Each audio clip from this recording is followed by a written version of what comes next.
3, 2, 1. Here we go. Oh, yeah.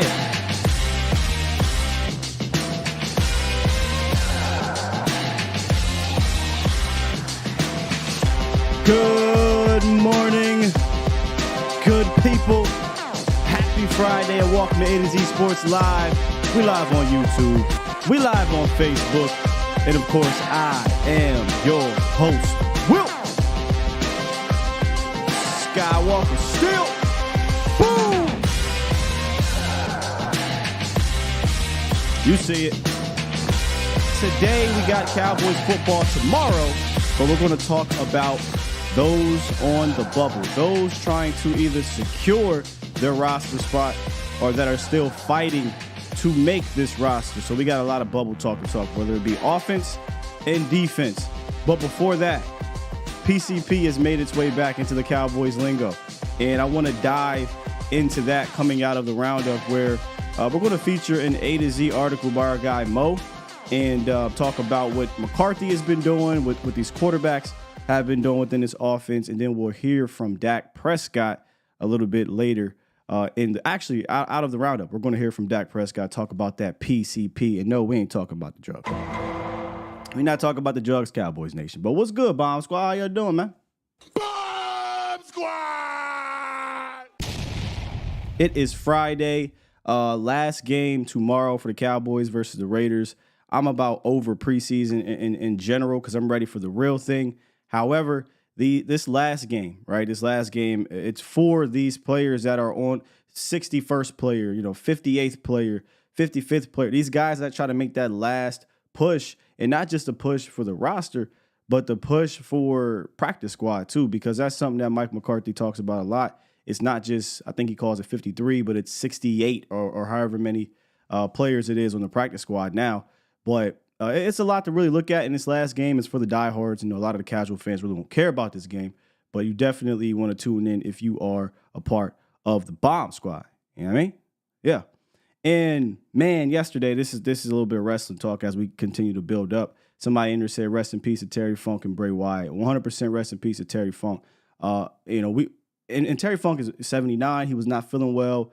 It was one of those things where you kind of were expecting it, right? But the Bray Wyatt death was completely out of left field. We understood he was dealing with an illness that he was fighting his way back from. And it sounded like he was on his way back. And then out of nowhere, his father, who is formerly known as IRS, he hit up Triple H and told Triple H unexpectedly that Bray Wyatt, Wyndham Rotunda, has passed away at the age of 36. It just shook the wrestling world. Still doesn't feel right that he's gone so early of an apparent heart attack. So, rest in peace to Bray family. Our condolences go out to Bray Wyatt, his family, the Terry Funk and his family, and friends and fans as well out there. So, just another situation where it's like, man, it makes you realize how quick life can be gone. Last year we were dealing with a lot of these too, if you guys remember on the show, and then this one here. So, rest in peace to Bray and condolences to his family. Rest in peace to the Funk family the Terry Funk, and condolences to his family as well. I wanted to get that out because y'all know how I feel about wrestling. You know what I'm saying? So with that said, let's go ahead and make the transition. Let's get into this roundup, which isn't a lot. We're going to talk about a few clips in this article from our guy Mo. It's time! It's time! It's time! It's time! It's time! It is time for. It's time for the morning roundup. Round 'em up, boys. Let me talk to you. Let me talk to you, Cowboys Nation. Shouts out to Mauricio Rodriguez. I'm going to drop this link in the description, or not the description, in the chat right here. And then I'm going to re-drop it in the description afterwards. But he wrote an article a few days ago that I happened to just catch.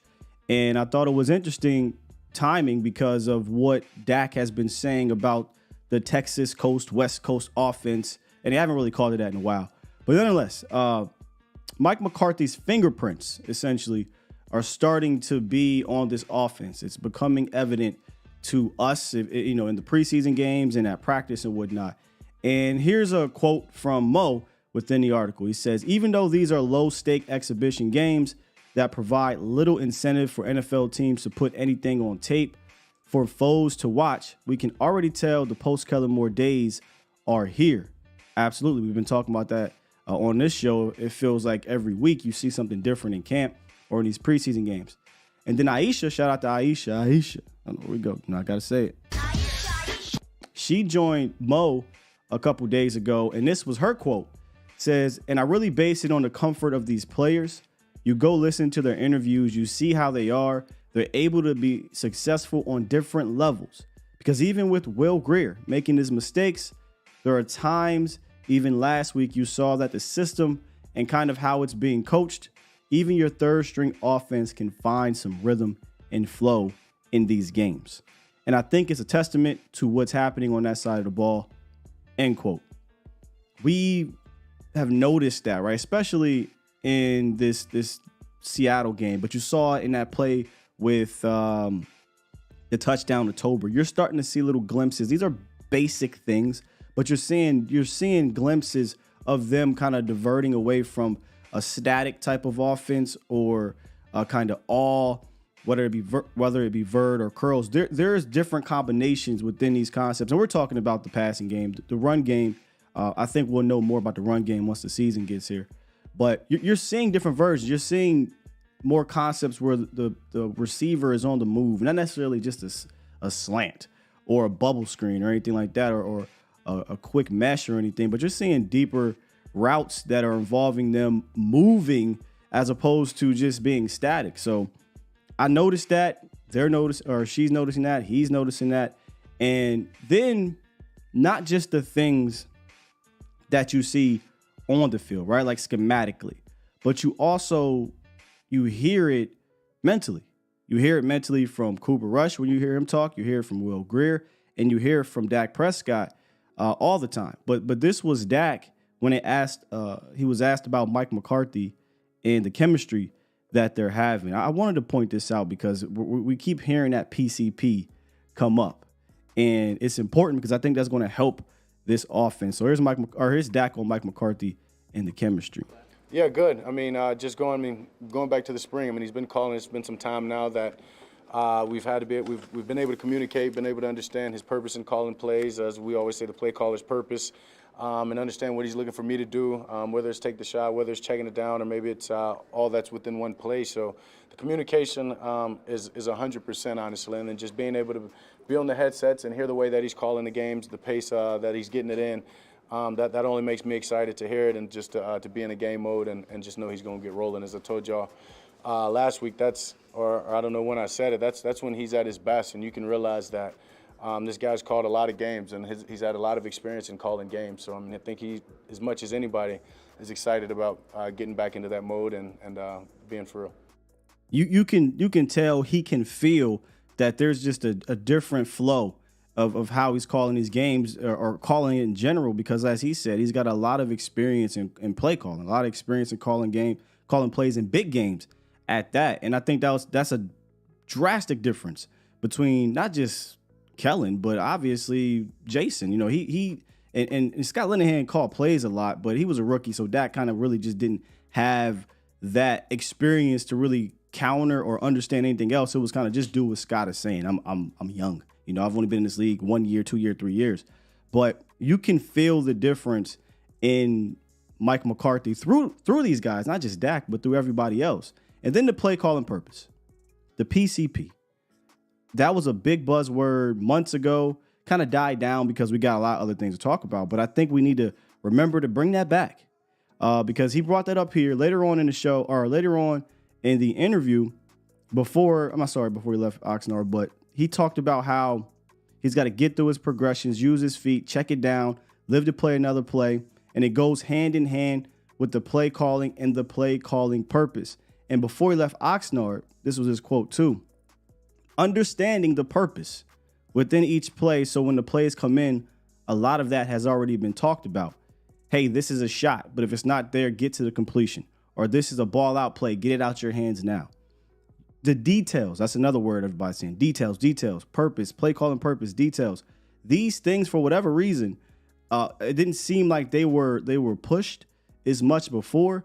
And they were kind of just like, hey, here's the play, figure it out, as opposed to the whys. How many times have we said that, right? Like dribbling with a purpose.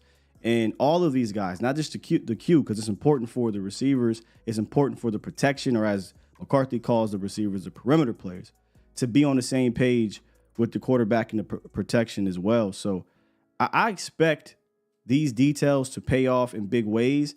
And you're seeing it out there, in my opinion, at camp. When you're watching some of these plays, if I can pull this up here, when you're watching some of these, these plays go down, the crossing routes, the deep meshes or the deep crossers, the combinations are just different than they were in years past. And I just do think it's going to help out everybody. Not just 4, not just 88, not just 13, everybody. And I'm going to keep coming back to this, and I'm going to keep my eye on this too at the start of the season. When Shotty said, we're going to make the defense defend every inch of the field, that was a welcoming thing to me. Because how many times did we come on here after certain games and say, why in this situation is the MOF middle of the field empty? Like there's no route going there. And you can tell the defense anticipates that because they don't even have a guy sitting on that route. So that goes to tell you that it wasn't a complicated thing to grasp for the defense last year. And there were times where I think schematically there were some cool things, but we never really built off of it. So we got to make sure we don't forget that the PCP is a real thing. And with about a week and a half, 2 weeks to the season, we got to keep an eye on that to make sure that McCarthy comes through. He follows through, I should say. And then that Dak and the team are executing within it. So I wanted to get that out there. That was important. Jay Lombardi said, everybody eats. Professor O said, I love it. I do too, man. And you know what's crazy, O, and Jay and everybody, is that to me, this isn't anything crazy. This isn't something new. He's not reinventing the wheel. It's just that for how many years now? 07? We brought in Jason Garrett, 07? For 15 years? That's a long time. 15 years, we've been running one specific type of offense, right? In regards to, the DNA of the offense or the philosophy of the offense, the very basic foundations of the offense. We've been running that for 15 years to where some of these things that we're seeing from a West Coast principle standpoint have been adopted throughout the league. And whether it be in a super West Coast offense or kind of a modified West Coast offense, these things are standard. Bubble screens, mesh routes, rub routes, slants.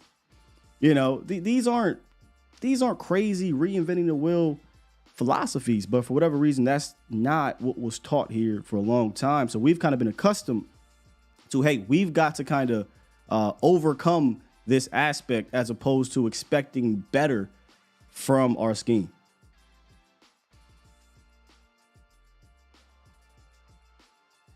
Got Glenn that just dropped up in here. I don't hear from Glenn too much, so I got to make sure I get him in here before he get going. What's up, Glenn? Hey, what's good, Sky? Long time, no time. I know Indeed. It's been a minute. It's been a busy summer, but I've been keeping up with you, believe it or not. And as always, man, you put out excellent content in the morning. Thank you, man. Just a couple points. This year I'm really excited for Mike McCarthy. He's really been a sort of a loyal soldier the first couple years. Yeah. But we're really going to find out now. There is going to be some pressure on him. Obviously, there's going to be pressure on Dak. There always is. But what I really want to see is the, cohesion between the head coach and Dak. And what I mean by that is, the last few years under Kellen Moore, you sense that Kellen Moore was putting out these plays that made sense to him. And when the play worked, he got credit. When the play resulted in an interception, well, it's on the quarterback. And I always thought that was a problem. I didn't think that was fair, especially with those option routes. I love what Mike McCarthy is trying to do in that Dak really needs to be an extension of what Mike McCarthy wants to do. The best coordinators, the best play callers keep little distance between themselves and the quarterback. And what I mean by that is efficiency. Dak should not be chasing yards. He should not be chasing having the number one offense or even passing touchdowns. It should be all about efficiency.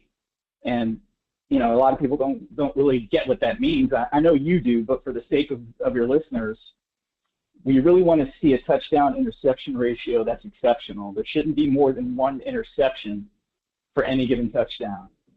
Completion percentage, it should be high, close to 70%. Dak historically has been passing at a 70% clip. Think about this. There's no reason why. I want to say he's top 10 all time, I think, in completion percentage. And this is what cracks me up when people talk about, interception, rate and completion percentage. They're like, oh, well, he's dink and dunk Dak. That's why his completion percentage is so high. And I'm like, where in his career has his offense given him easy dink and dunk or screens or dump it off the backfield type of situations? He's been put, especially the last 4 years, he's been put in situations where I've got to fit it in a tight window, where I've got to be the best third down quarterback on third and long because we're not being put in easy situations. So if he has a 66, 67 completion percentage clip in an offense that is not welcoming to, in my opinion, quarterbacks to have a high percentage, imagine what it's going to do when a West Coast offense, which is designed for you to have a high completion percentage, get the ball out quick, get it to your guys, easy reads, crossers, things that aren't going to force you to have to throw the ball in tight windows at the highest clip in the league. Yeah, no, absolutely.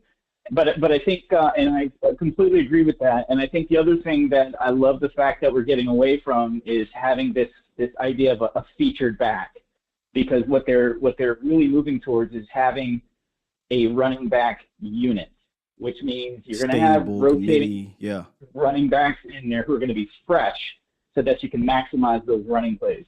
One last thing before I get off.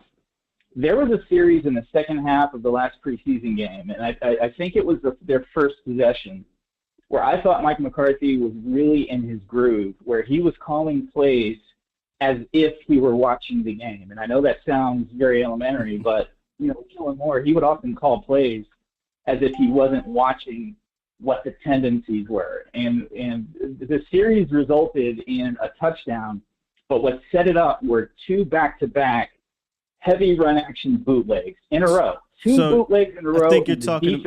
Are you talking about the Cooper Rush, the 80-yard drive? I think so. Or are you talking about the second half with Will? Because there wasn't no touchdown on the first drive. The first drive ended in a sack. So I think you might be talking about the second drive, or you're talking about the Cooper or the Will Grier drive where he ran a ton of bootleg play action plays. I think it was the latter, and I think if I'm not mistaken, Deuce Vaughn ended up scoring. Okay, that was the Will Grier drive in the second half. Yes, you can tell he was building off of that. Yeah, absolutely. And so showing that a defense is off balance, we don't hear about that much anymore, but you can feel it if you're really keying in on the game and the tendencies. McCarthy had him way off balance, and that's the kind of play calling I want to see. When you're running, when you can tell they're biting hard on the run, when you fake that, sometimes 2 times in a row, sometimes you're going to have to do that 2 times in a row. And they got easy completions, and they moved the sticks. So that's what I'm really excited about. So with that, I'll let you go. Great show as usual. Thanks, Glenn. Yeah, man, that drive fired me up too, Glenn, honestly. Because we don't normally see a ton of that type of bootleg, that type of play action that hard and that many times in a drive under center, by the way. You know what I'm saying? There were maybe 3 or 4 plays in that drive were under center, and they were play actions every single time. And then once we got down to the goal line after a completion off of another play action, right?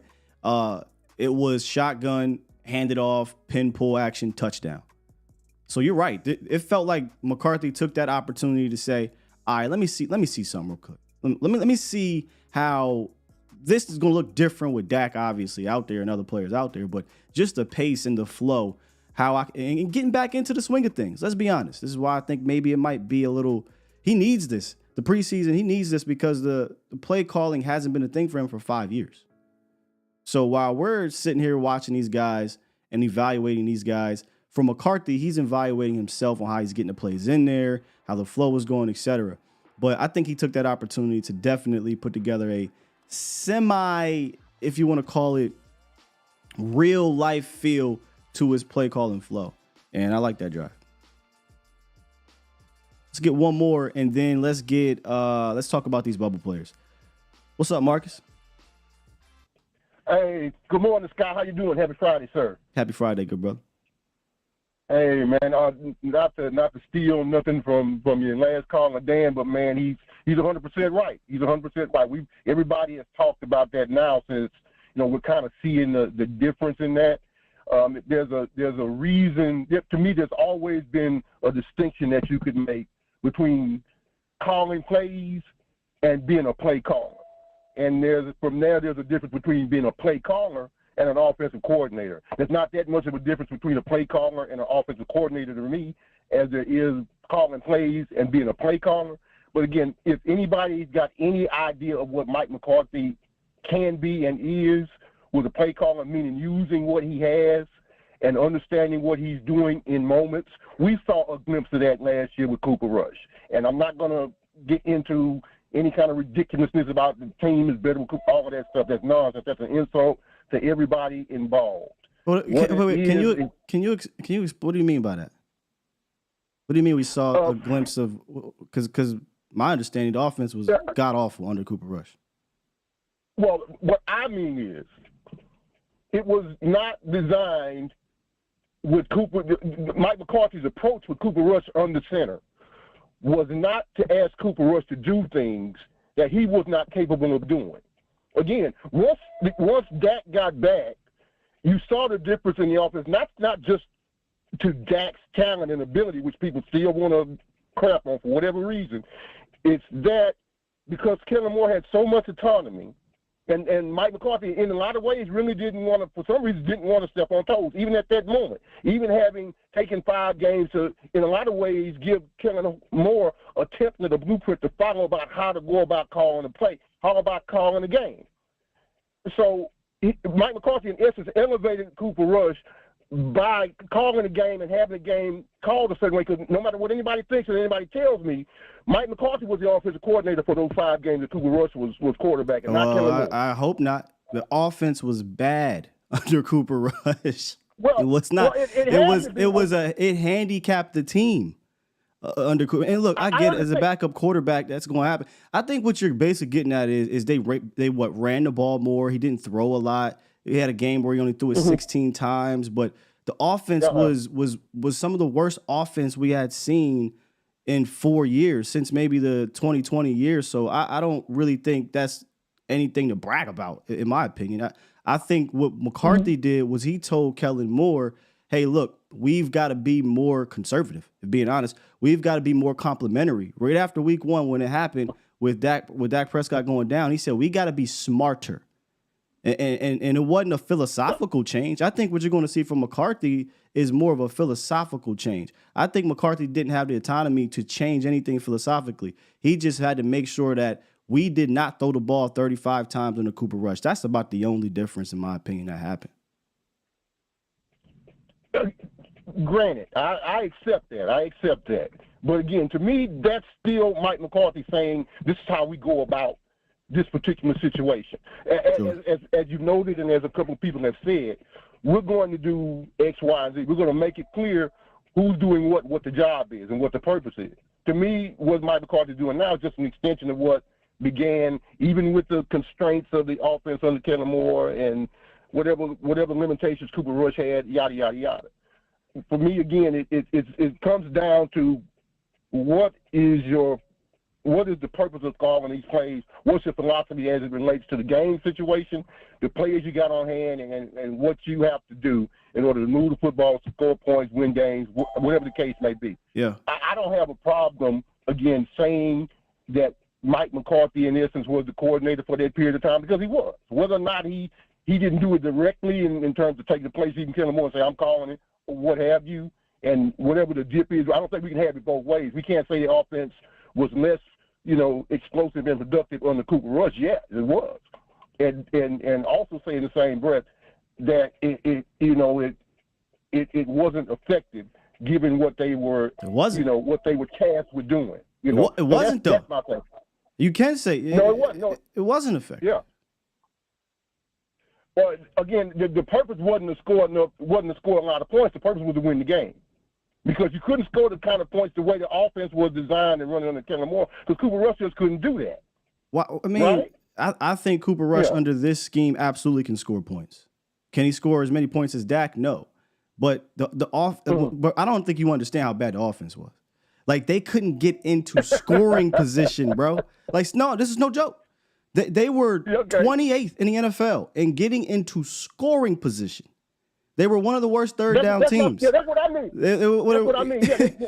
You know what I'm saying? So I don't think bragging about the way the offense ran under Cooper Rush last year and saying it was McCarthy, I hope like hell it wasn't McCarthy. To be honest, if the offense is going to be bogged down to that level, you know what I'm saying? So, I that's all I'm saying is I would be careful saying, hey, man, McCarthy was running ship during the Cooper Rush. And look how the offense was. The offense was terrible. I think McCarthy's offense now under a Cooper Rush will be way better than what it was last year. Oh, granted. Again, it to me, it isn't about the players so much when we're talking about the scheme that they were running before. It was about managing. I don't think the scheme changed. Yeah, I don't think the scheme changed last year. I don't think the scheme changed not one iota. You don't think it changed? No, you don't think it changed? No, they didn't change. They didn't. Because look, we gotta understand real life. You cannot in the middle of a damn season up and say I'm gonna scratch this entire scheme. You can't do that. You don't have enough time. So what you have to do is you have to be strategic within your playbook, and that's what Mike McCarthy said. We've got to be smarter in our sets, or we got to be smarter on our play sheet, is what he said. They can't implement new plays. They can't change up anything. So we just have to make sure we take a sector of this playbook and make it work to our best of our abilities, right? I think that's what he did, but I don't think he was out there calling the plays. I don't. And you heard it within the frustration, and I don't think he was out there even game planning. You hear what he says, right? If you install it, you call it. Yeah, you call it. Yeah, exactly. Well, again, maybe I'm getting a little too far afield. I want to give Mike McCarthy as much credit for offensive success as I can, whatever it looks like, because like you said, we've seen 10, 15 years of up and down and hit and miss offense with basically the same principles involved. And whatever you want to say as a fan about what the offense was, what it wasn't, all this, all that, we were able to win some games in an adverse situation with our top quarterback going that would on not the happen backs with Tony Romo. Of the defense. Really? Okay, great. Exactly. Complimentary. I'm not taking anything away from that. We still found ways to win ball games, and that's my thing. I think that's the biggest point for me. We found ways to win when the offense recognized what it needed to do and was able to do. We'll get into the details or whatever, but I'll get too far off into that because I want to give Mike McCarthy some credit. That's what I want to do. All this nonsense about him hot seating and all that's just crazy. He shouldn't be. If he is, but he shouldn't be. He's got no reason to be. Sure. But go ahead, Scott. You got a lot to do, man. I know. All right, my man. I didn't want to get into it. I didn't want to get into too much of a rant, but that's just my feeling, man. That's just my feeling. But thanks a lot, man, taking the call, and have a good weekend, brother. You too, man. Let me say this. That's the equivalent, in my opinion, of giving Trent Dilfer and the Ravens offense credit. Dead serious.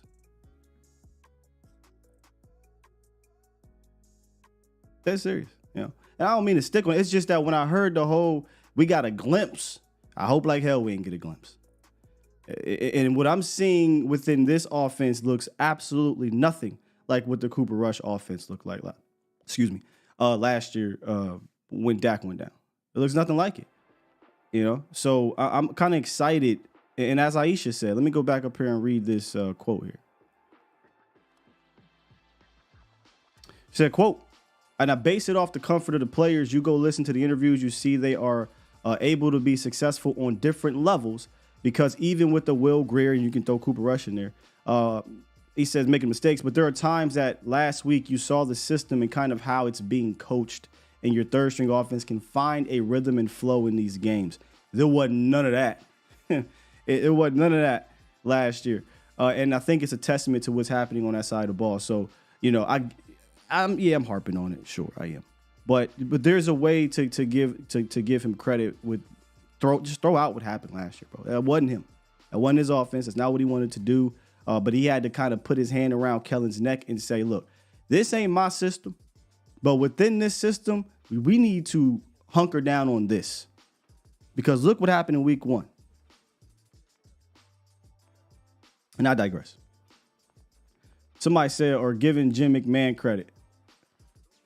I mean, I know the history, but 85 Bears, I wasn't outside for that. I was outside for the Ravens, and I'd be damned. I'd be damned if I'm be like, yeah, Trent Dilfer, them boys, but they ain't do nothing. That's all I'm saying. All right, let's get to the bubble watch, and I want to start on offense, and then I'm gonna flip on defense. I've got a surprise name that I should have led with. I got a surprise name on defense that I got to talk to y'all about. I don't. It's probably not a bubble player. He's probably not, but I need to have this conversation based off what I'm seeing out here, based off the numbers game. So we're not doing a 53-man roster prediction. We're, because not even half, probably 90% of this roster is easy to pick. I want to talk about guys that are on the bubble that if they come out here on Saturday and perform, will they make the roster or secure the roster spot if they're already on it now, or make this staff a little uncomfortable. So let's go to the offensive side of the ball. And I don't think you can talk about bubble players without bringing up Simi Fehoko. Before camp down there in Oxnard, almost like the first day, really, it was, hey, Simi, Jalen Tolbert, battle for wide receiver 4. It took all of 2 hours for that shit to go away. It wasn't long before Simi was on the outside looking in here. So, Simi is definitely on the bubble without a shadow of a doubt, and he's going to have to come out here and ball out. He hasn't had a ball out game just yet, and even if he does that, I think there's still a possibility that he might not make the squad. Now, what he does have going for him, he's a former 5th round pick. So, but he's in the 3rd year. But he's a former 5th round pick, and they really give these draft picks time. And something I found interesting in Mike McCarthy's presser the other day, they asked Mike McCarthy about the 2021 draft class, and hey, is this kind of the year where you got to see something from some of these guys? Because the question was along the lines of, I know you give these guys a lot of leeway, the draft picks, but speaking specifically on the 2021 draft class, is it that time to see something? And McCarthy kind of shocked me with his answer. He said something along the lines of, COVID really changed things. He said the pandemic really changed things. It kind of messed up the flow of these guys having experience in college. He said some guys are going to have more experience and others coming out because of the pandemic. And he said, I've been doing draft and develop since 2006. And he kept going on. And I'm like, is he essentially giving even more leeway to these draft picks? Because I do think it's fair to say, okay, it's year 3. I don't, pandemic or no pandemic, you've got to make a decision on a competitive roster. I can't keep giving these guys rope. And that includes a Semi, right? There's traits and there's things alike, but you got to be able to put those things together. And he's going to need to come out there and he's going to need to perform if he's going to make this roster. And even if he does, he may be on the outside looking in. You could argue Jalen Brooks, but I think Jalen Brooks, being the draft pick, he had a damn good practice the other day. So did Semi. He's had a good camp, one good game, one not so good game. You could argue Jalen Brooks could be on here too, but Semi definitely is on bubble watch. Brock Hoffman. I mean, I don't know if Brock is even on bubble watch. He's probably not making this team. However, he was getting a lot of praise before preseason started. He's now giving up something along the lines of like 6 pressures, 2 sacks in 2 games, and it just hasn't been a good preseason for Brock Hoffman. And he was given the duties of starting off doing some center things, then moving to guard, back and forth, giving that shot to maybe beat out a Matt Fournier, and I don't think that's happening. So Brock is on a bubble. He'd have to put together hella good tape today or tomorrow to make this roster. But the reason why I put him here is because, and the same thing with Josh Ball, is because there's not a lot of depth behind the starting offensive line. So you technically have a shot to make this team, but you can't go out there and have bad games. And Josh Ball, you might say, well, Josh Ball's not on the bubble no more. He had a good game against Seattle. Sure, but one good game I don't think wipes away everything for Josh Ball. He hasn't had a great camp either. He didn't have a good game in the first game, in my opinion. And he did play a good game against Seattle. But really why I have him on the bubble watch is because, again, when Tyron was out, when Zach was out, Let's Go was kind of in and out. They did the first team reps, and I saw TJ Bass getting those reps. You see Austin Richards on the other side getting those reps. Josh Ball snuck in there here and there, but that means to me he's still fighting. That means he's still fighting. And look, he is absolutely a punching bag to have fun with in regards to, Cowboy fans getting on somebody. And I'll ease up on a punching bag and just be completely honest with you. I don't see a legitimate future with Josh Ball. I'll just be fair and not funny or anything and just say he's not that good to me. Maybe somewhere else he can catch on. But me personally, Skywalker still, not speaking for nobody else, I'd much rather invest in a TJ Bass. Josh ain't playing no damn tackle no more. So you're talking about guard. I'd much rather invest in TJ Bass and take my lumps with him moving forward. But I saw more to like and more to build on with Bass than I did with Josh Ball. I don't give a damn about no PFF grade from one game. I'm just watching what I'm watching, and there's more to build on. So, but if Ball puts together another good game, he's a 4th-round pick. He probably gets a little bit of leeway, and he probably makes this team. And then you got the backfield, Malik Davis and Hunter Lipke. So start off this camp. Malik Davis was heavy RB2 guy, right? But then right away, you heard McCarthy talking about, man, we love Rico Dowdle. We've loved Rico Dowdle since he came into the team. He made the team in 2020. He was going to make it in 2021, and then he got hurt. He made it in 2022. We keep forgetting Rico beat out Malik Davis last year. But Malik got tape in the league. You're right, he does. But I don't think Malik is that much better if you believe he's better than Rico. I just don't. I think Rico is every bit as good as Malik, but he can do different. He's more of a power guy. He's a better pass blocker. I know he gave up the block punt, so he'll tell you he's got to be better with that. Mike McCarthy would tell you he's chalking that up as a learning experience, but he's a special teams guy in that department.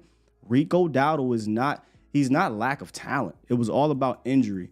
And it looks like Rico is secured, in my opinion, RB2, and didn't tell me Deuce is Deuce. Deuce is not going nowhere. Deuce is your guy. So if they want to carry 4, which McCarthy was asked about 4 running backs, Malik is going to have to show out, in my opinion. He's going to have to show out. And even if he does that, the same thing with all these guys. Even if he does that, it might be a little too late. And that brings me to Hunter Lipke, where McCarthy, unprovoked, talked about Hunter Lipke and said he hasn't really gotten a lot of opportunities. And to me, that's an indictment. If he's not getting a lot of opportunities, that's because you're not seeing enough to give him a lot of those opportunities. So now he will. I don't think Rico is going to play much in this game. Deuce probably isn't going to play much in this game, nor should they. You're probably going to see a lot of Malik Davis and Hunter Lipke. Here's my problem, though. Let me bring you back here before we switch. Here's my problem with the Hunter Lipke thing. He's doing a lot of running back stuff.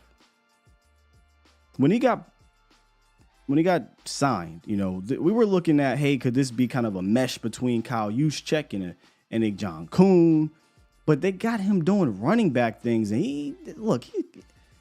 he's a fullback, so I feel bad saying he's slow because he's not slow for a fullback. But when you got him back to doing running back thing, yeah, he's slow. You know what I mean?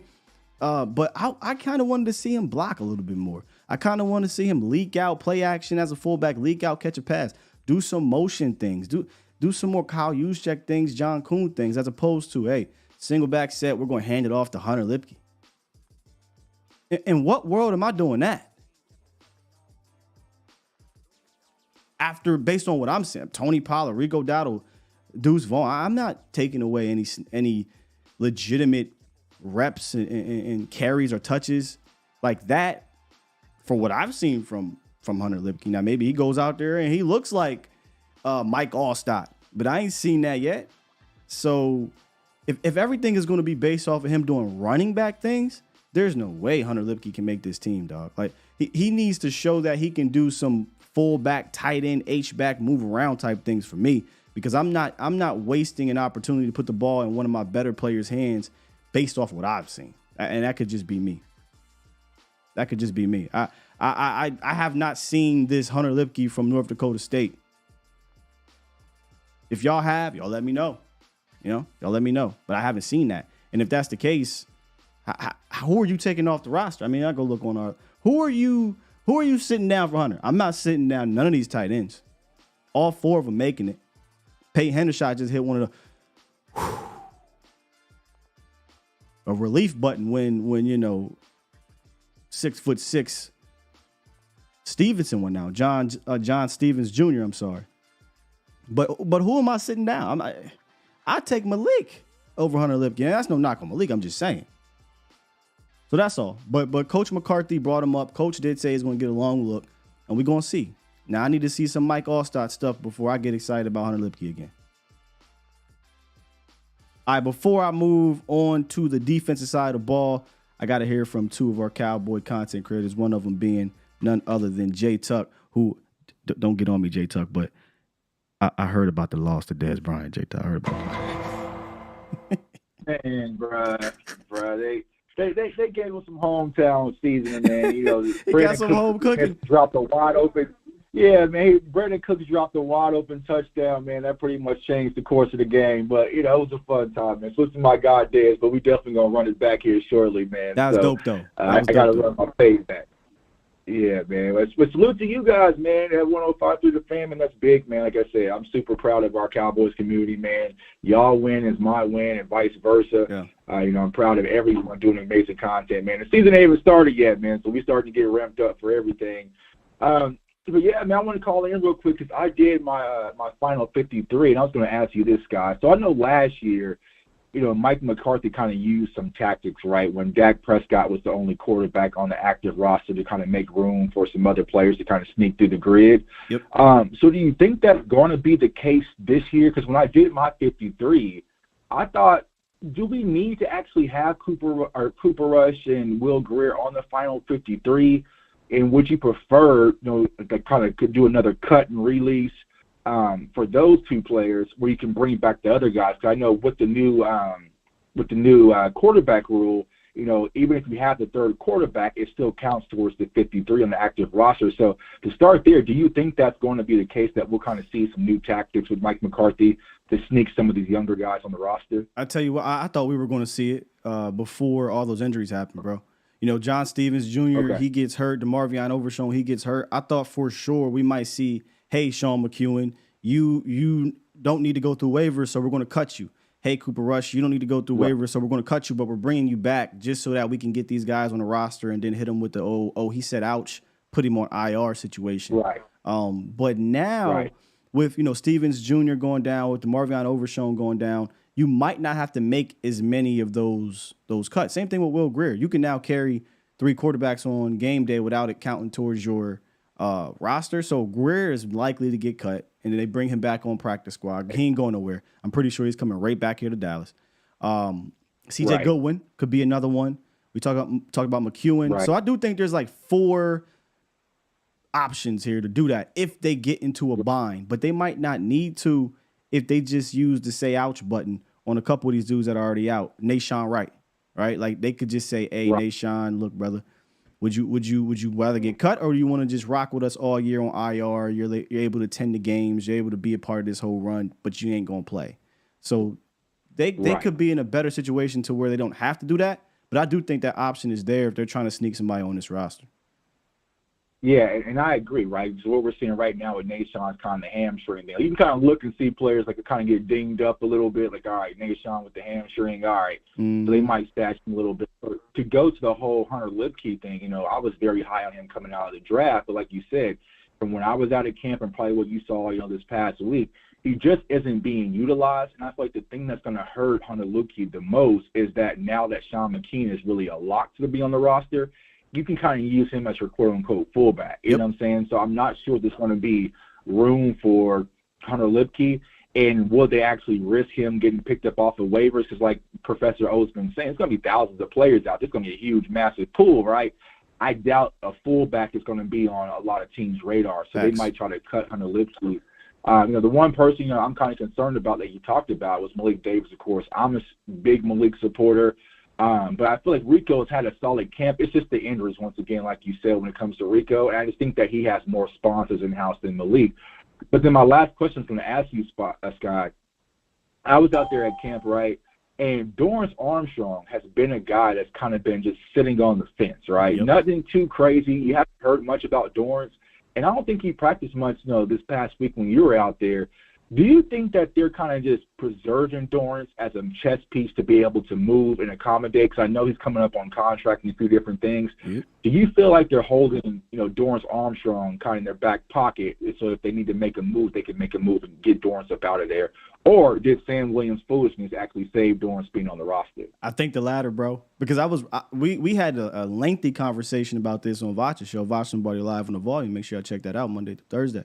We had a lengthy conversation about, hey, man, is Dorrance getting bubble wrap for a potential move with guys like Isaiah Land, coming along, and obviously Sam Williams is here. He's still here, even with the situation. Right. Now, though, man, with the Sam Williams possible suspension lingering over it may not happen. It may not happen at all. But even just ignore this. Let's just ignore that maybe a suspension might not happen. It's the fact that, these are now things building up that make me say I can't trust you enough to count on you for 17 games. So I'm going to have a security in my back pocket. So I think it's the latter. I don't know that DA is a movable piece anymore just because of the uncertainty of what Sam Williams has been doing off the field. But I 100% believe that was a possibility, especially if it was for a quality player. Let me say that, Tuck. I'm not for moving nobody that I believe is quality depth, because I believe Dorrance Armstrong is quality depth. I'm not for doing it to move for a third-round pick next year, for a fifth-round pick, for a seventh. I can care less about that because the Cowboys are focused on 6, and they got the roster to do it. But if I can swap that player for another player at a position of need that, depth-wise or starter or whatever, then absolutely sign me up. Let's have that conversation. Right. I agree. I think the Sam Williams thing kind of blew that opportunity up. And then also, when you did the numbers last year, I think we had 8 wide receivers on the final 53 because we were just kind of throwing things at the wall. I don't think they're going to keep that many. So that's why I was telling my viewers, I think that, Josh Ball, they're going to try to load depth at the offensive line and maybe trim the fat a little bit, when it comes to the wide receiver core there. So like I said, people got to understand, though, the final 53 is not going to be the final roster. It's just, it's like a math game. By the time you look up, it's going to be so many different players in different positions. But, I'm excited about this season, y'all. I feel like we're in good standing. And, about the offense, like you were talking about earlier, it just feels like football, man. I know you've been out there close and personal with it. Like, it just feels different on the offensive side of the ball. There's a different energy, a different balance with, Brian Schottenheimer out there, and Mike McCarthy. Like, Schotty get me excited down there. I mean, yeah. Schottenheimer, man, the way that he's coaching, like, I knocked out in Oxnard, like, he had me, like, he was lighting a fire under me. And I was like, that's what the offense needs. They need a mindset, identity. And we often know, man, football teams mirror their coaching staff, and I just feel like offense, Kellen, maybe a good guy, smart, but it was kind of just soft, So now it's a little bit more toughness, and now you're seeing the chip in it. So I'm excited to get the season. Let's just get to this preseason game, y'all, with no more injuries, and then we can get on to week 1 and smoke on that Giants pack, man. My guy, Jay Tuck. Let them know. If y'all don't know, y'all crazy, but let them know where they can find you at, man.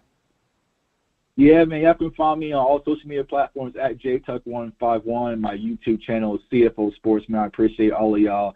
Yeah, me and Dez, we're going to run this Madden game back, man, because I got cheated the other night, man. But I've definitely been locked in, so I've been labbing with a few different people and, getting my bounce back, man. But I appreciate y'all support Cowboys Nation, support the Cowboys content community, because we're the best in the world. Period. My guy, Jay Tuck. Hey, let me elaborate on that in regards to the offense identity is kind of about who your leader is. Not your leader as a quarterback, but just from the top, right? You hear Tyron, you hear Tyler Smith, you hear Zach talk about a shift mentally with Solari. You hear this kind of physical, literally they're talking about, we gonna put hands on you. I know you do that every play, but no. There's a different mental shift. Bringing back the edge is what they said with Mike Solari. So you got a bit of a mental shift there. Schottenheimer and Kellen are night and day. I don't even really want to compare the two because Schotty's not calling the plays, but guess who is? A guy by the name of Mike McCarthy who's Pittsburgh tough. This is a footballs guy. This isn't a I'm just reading plays. I'm figuring this out, learning on the job. Nah, he football. He football tough, you know? Brian Schottenheimer, if you do want to include him in this situation, I mean, I've seen the interactions, you know, between last year and this year. It's night and day. It's night and day. So, yeah, I do think it kind of starts from the top and it trickles down, and you kind of take on the identity of your coaching. It is what it is. That's just what you want. Look at Mike Tomlin and the Steelers, Andy Reid and the Chiefs, Belichick and the Patriots. Like, you take on that identity because you're supposed to build around that. John Harbaugh, Ravens, you're supposed to build around that. And there's just you can build as much culture as you possibly want in regards to Mike McCarthy. But if you don't have the ultimate say in those details of your team, you'll always be missing that last piece. And now he kind of has that last infinity stone, and that's control of what he is. And that's an offensive guy in control of his offense. All right, one more, then we're going to talk defensive bubble guys. And, man, I got a name on there that I feel queasy even having them there, but something just doesn't feel right. Let's get to Jazz from the BLS podcast, who I had an opportunity to kick it with this week on camp. And, look, let me just say this, man. You are absolutely a great worker and listener, and I noticed the things you're taking in, Jazz, and I think you got a high ceiling in this thing. But what's up? Thank you so much, Sky. Good morning. How are you? I'm good. I'm excited, if you can't tell. Fired up talking ball. Yeah, same. And actually, before I get to the question I was going to ask you, I want to elaborate on what you were saying about Shotty, because, like, last season, preseason was my first time ever seeing, like, an NFL training camp in person. You know, I went to the open practices that they did at the Star, and I was looking and watching, and, you know, nothing exciting. They don't give away too much at these public practices, right? Yeah. But then whenever I went to Oxnard, like, even I noticed, like, I was like, wait, who is that? Oh, that's Schottenheimer. Like, wow, it was just so different. And I feel like whenever your OC is so dynamic and so directive in the way that they coach, to where even fans notice, you have to believe that that's influencing the players. And I think if you even just watch Dak Prescott, his facial expressions, his stance, his body language, even at the podium, you can tell that there's just a different attitude about this offense, and I think that makes a big difference. When we were in Frisco watching, I think, the second day of practice, at one point I literally turned to Law, and I was like, you know, the play calling, some people thought that could have been corrected, give KM more time, whatever. But I'm like, if you want this to be your culture and you're not getting that, yeah, I definitely think that's worth a firing. That's definitely worth a switch. Like, that's how significant of a difference we're seeing. So yeah. I love it, and I can't wait to see how that translates in season. But I originally called to ask you about what you said about Mike McCarthy giving the players more leeway, because I think it's true, because whenever you hear him talking about a lot of these players who have made big jumps in the offseason, or people who they have questions about, he jumps straight to what they've been doing in the offseason. It's not all about what we've been seeing in the games. He talks about what he's noticed them studying, the time that he's noticed them putting in. It's very he's definitely taking into account the humanity of these players. And they asked him about someone on the depth chart. I don't remember who it was, but he said something like, I don't even know where that person is on the depth chart. The depth chart is a PR tool, you know. So it's like he's not even paying attention to the same things we're paying attention to. But I wanted to get your opinion on that, because on one hand, he's been doing draft and development, like he said, since 2006. So he knows what he's doing. But on the other hand, it's like we've seen several situations over the past couple seasons where players lower on the depth chart end up being needed in games and in important moments. So it's like, do we really want to hang that on their reputation and a little bit of leeway they've been given because of their past circumstances? Or is that something that maybe, like, with all the good that Mike McCarthy is doing, like, he should adjust? I think the depth chart, I agree with him. It's a PR move. They've released 3 public, unofficial, that's the key word, right? Unofficial depth charts, and Deuce Vaughn hasn't moved once. In fact, no one has. It's been the same depth chart since training camp started. So it's just basically for the media, for the PR, they have to put it out. But we shouldn't read into it too much. I just like the fact that it has all the names on there and we can kind of play with it ourselves. But Deuce Vaughn right now is the last running back on the roster. So that tells you right away that that's just a publicity stunt. What he did say that I thought was interesting was that it's not about 53, it's about the 68. So I'm still evaluating these guys that are quote unquote at the bottom of the depth chart because it's going to take all 68 players on this roster during the season to try to get 6. And he's talking about the practice squad. So, just because a guy may be low on the depth chart now doesn't mean he might not be counted on, like you said, in the season. Malik Davis got cut. Malik Davis came back, got signed to the practice squad, and he was needed during the season, and he played well. So, yep. Gotcha. Yeah, I really do like that about Mike McCarthy, that he takes into account the human side, and I can relate to that.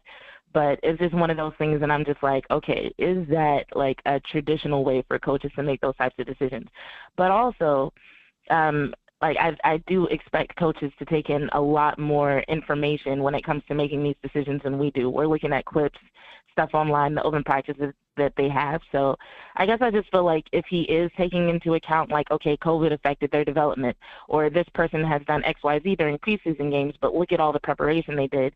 I guess, like, my tendency is to trust him in that, but I also know I tend to be a little bit more soft and emotional when it comes to how I evaluate these players. So, yeah.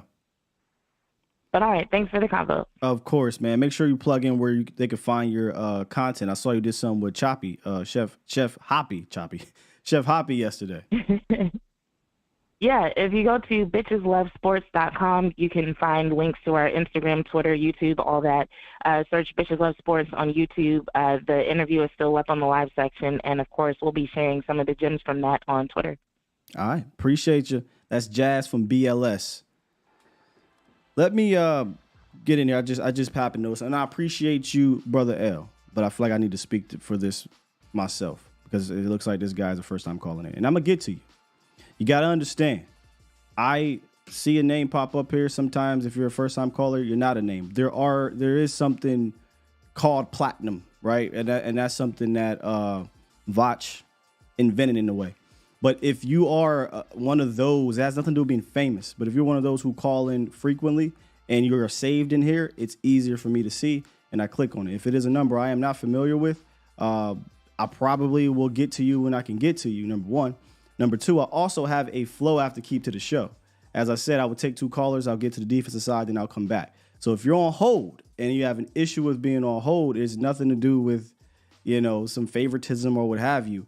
If I don't recognize your number, I usually try to get to you after I get to the people that do call in. Hell, Drummer Cam is on hold. Drummer Cam is still here, and he's a guy that calls in frequently. And guess what? He's about to be on hold for another about 5 more minutes because we're going to talk about the defense side of the ball. So there is nothing personal to this. It is I love to interact with y'all, but if it's too much for you, you're more than welcome to hang up and try to call back in again, but the phones may be locked. So I just wanted to get that out there and say that my dang on self, but I appreciate you, Brother L. Ain't nothing to it. It's just that's the way it goes, man. You try to call in the ESPN or 105 through the Fan or whomever, you going to be on hold. That's just the way it is. I digress. Let's get to the defense side of the ball. And I don't have a screener at that too, Drummer Kid. Right? You say it's called screening your calls. It's a one-man crew, so if he knows you, he can screen you. Right. Perfect. Exactly, Cam. All right, bubble watch for the defensive side of the ball. And a lot of these names, a lot of these names are going to be guys that are actually playing well. This isn't going to be guys that are having bad camps or bad preseasons. And number one, at the top of this, Isaiah Land. The only reason why I have Isaiah Land, quote unquote, bubble watch is because of the room. The room is just so damn deep. I don't feel like he can make it through waivers. Not only because of what he's done in preseason, but what he's done in college. What the hell that got to do with anything? This is what it got to do with it. He 100% was likely on a lot of teams' radar. He was 100% likely a guy they brought in for a visit, a guy they wanted to draft, but they said, you know what, we can get him in free agency. He probably talked to more than just the Cowboys. So now that Isaiah Land is having a good preseason, the odds of Isaiah Land making it through waivers feel slim to none to me because he plays a position that is coveted, and that's a high frequency pass rusher. Like, you can feel, hear, and see Isaiah Land when it's time to just go get the quarterback. Go get him. So only reason why I got him on bubble is because if he puts another game together, he won't be on the bubble anymore. He's going to be inside that thing. It ain't going to be a bubble, period. Right? He's going to be making his team, in my opinion. You have to make a move elsewhere. I'm not trusting him to get through. Just not. Kelvin Joseph. You could argue he was on the hottest of all hot seats coming into training camp. And you could still argue this too, that at camp, it hasn't been as good as it's been in the games. But I think the games, to me, Cowboys Nation, hold way more weight than the practices because you're playing against opposing teams. And I said this at the very, very start of training camp. If Kelvin Joseph has the same exact training camp in preseason as he had in years past, he's off this roster. I stood on that. I said he's going to have to play better. Or as we say, on Washington Live Show, he's going to have to be loud. He wasn't loud during camp. But once the game started, Kelvin got loud. He gave up over 110 quarterback rating the previous 2 preseason games. This time around, 39. A couple pass breakups. Only allows something like 13 yards through the air. He is having a good preseason to the point where I do think you have to have the conversation of can or will he or should he make the roster. So I think he is a true bubble watch, but he's playing his way to the positive side more so than the negative side, number one. And number two, Coach Bones, he likes a couple of these dudes from a special team standpoint, and Bones has juice. So if Bones goes to bat for Kelvin on the special team side of things, and he's playing better in games on cornerback, in the slot, by the way, I think you have to have that conversation that he might be on this team. And look, this is what you want Kelvin to go out there and play better. You want that to happen and have this conversation. Wanye Thomas. Wanye, from the minute that Israel Mukuamu went down, from the minute that Donovan Wilson went down, he stepped up. He stepped up in camp. He showed out for weeks. And then you get to preseason, and the very first pass attempt in his direction, he gets an interception. And not only that, he's flying around. Did he give up a play? He gave up a play or what have you. But you see, I think, a year 2 jump in Wanye Thomas. You see him a lot more confident, Look, he's not going to get faster, right? Like, he's not going to get faster, but he can play faster. And that's what he is doing. He's playing faster. He's playing smarter. He's playing more heady. And I think he's having one of the more standout preseasons at the safety position. So the reason why I have him on here as bubble, though, and let's count these safeties, y'all. Let's do it. Malik Hooker, all right? Donovan Wilson, Jaron Kearse, Israel Mukuamu, Marquise Bell, Wanye Thomas. Arguably, all of those, you can say, deserve to be on the roster. But are you carrying 6 safeties? No, I don't think they're carrying 6 safeties. Now, maybe they say, hey, look, man, I ain't taking a chance here. We just going to carry 6 and go short somewhere else. And that leads me to my next guy, who I was so hesitant to even put on this damn list because he wasn't even a thought. And honestly, I can be moved off this, and I'm not even saying he for real, bubble. It's just, I want to talk to y'all about this guy. Anybody can guess what this next player would be? This redacted player. Anybody can guess who this redacted player can be? I don't even know if I want to show it. I don't even know if I want to show it, man. Because I don't think he's going to be cut. I just wondered, though, if there's a conversation being had because of the way a couple other guys are playing. Chauncey Golston, we got Neville Gallimore. Jabril Cox. Now, I think Neville's actually going to make it now based off of, it's like I said, some of these injuries is going to help out some of these guys. But nope. Ball, Nev, y'all way off. This is interesting. We already talked about Josh Ball on the offensive side of the ball. Big Bo. Nah, look, I want to keep Big Bo. Jay Lou, nope. This is how I know this is going to be shocking. Is Israel Mukuamu on a bubble?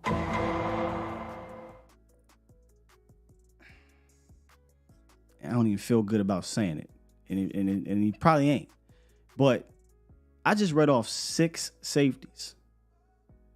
I know. Somebody said, what? Listen to me. Listen to me. I just read off 6 safeties. Dono Malik, J-Ron, Marquise Bell, Wanye, and Izzy. Let me bring y'all back. Let's have this conversation. DeMarvion Overshown goes out. Dan Quinn picks up the phone. He calls Marquise Bell. He says, Marquise Bell, I need you to do more linebacker things. Marquise Bell's safe. Okay, Marquise Bell's making his team. He's looked at getting more linebacker duties, right? So Marquise Bell on his team. Your big 3 on his team. That's 4? That's 4. Wanye Thomas. Would you guys agree that Wanye Thomas has played his way on this roster? I think we could agree on that. That's 5. Israel Mukuamu has been doing a whole lot of slot cornerback things. Somebody said unsubscribe. Hey, appreciate you. He's been doing a whole lot of slot cornerback things, and it ain't been good. But that's where they got him at.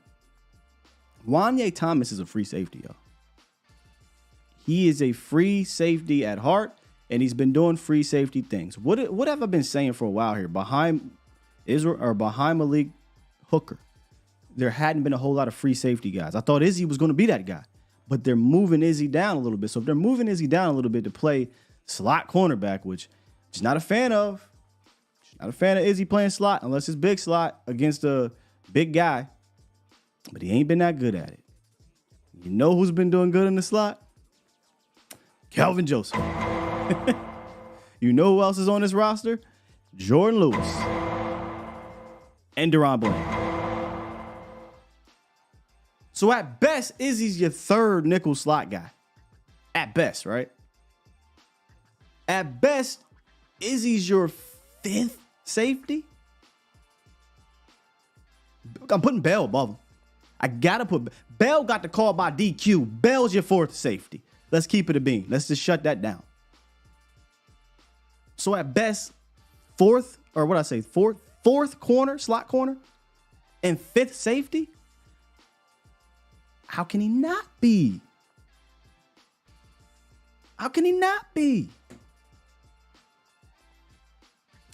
Come on, now that's a bit much now. Now he ain't win us no damn playoff game. Let's relax, CT. Let's relax on that one. But he played well. He did, and this is why I'm just having a conversation, and it's called Bubble Watch. It ain't called they getting cut. But do you feel where I'm coming from here? Bell got the call, y'all. That's safety 4. Wanye Thomas has played well, and he's your only real free safety. They really trying to see what's happening with Izzy in this slot, and it ain't happening. So I'm just a little bit concerned that where is bruh fitting now? Because this whole we want to move him. I never was a fan of this. I wanted to keep his ass on the roof, or if you're going to put him at corner, put him out there out wide or something. But I don't think he has the quick hipness or the hip quickness. The quick hipness is crazy. The hip quickness to play in the slot against slot receivers that can do that. I tried to told y'all that last year, even in the game against Tampa, you saw him get worked a few times, and I was like, ooh, What happens if it's like a real slot guy in there? And then in preseason game week 1 and in camp, you seeing some of these slots getting after it. The plays that Izzy has been making in camp, I think have mostly been in zone. The quick hip, hey yo, that's crazy. The quick hipness is great. But I'm just having a conversation, man. I'm just having a conversation. I'm not trying to cut him. I'm not trying to move on from him. I'm just trying to figure out, are we going to carry 6? Because he's a pterodactyl. That's what I call him. So there is some Weapon X type of things to his game, but I like Wanye on the roof. I like Marquise Bell's versatility. I'm not a fan of him playing slot. I'm just not a fan of that. So I like Deron. I like J. Lou more in the slot. And right now, KJ's playing better in the slot. So it's like, is Izzy just kind of that piece that you keep on the roster, and if something happens, we'll figure out where to put you? So I knew this would be controversial. I just want to have a conversation with y'all. I need y'all to have a conversation back with me. Tell me, give me why Izzy, is emphatically over Wanye or emphatically over Bell based off of what you're seeing in preseason and camp. Just make me feel a little better. Vach. And yes, I'm jumping to Vach for anybody that's upset about it. Vach Lombardi in the building, y'all. What's good, bro? Drummer Cam, I'm sorry, you next, but Will Steele. I love what you're saying, Will. Okay. I love what you're saying. I'm not saying who's going to be better than anybody. I don't know who gets cut. But I do think sometimes, Cowboy Nation, Cowboy fans, all you need is one play and they'll love you forever. All you need is one good series and they'll love you forever. Jordan Lewis versus Saints, Alvin Kamara, the rest of his career, build him a statue, right? Peyton Hendershot catches 5 passes last year, automatically a lock this year. I don't think these guys are automatic locks, Will Steele, right, especially when your room is deep like this.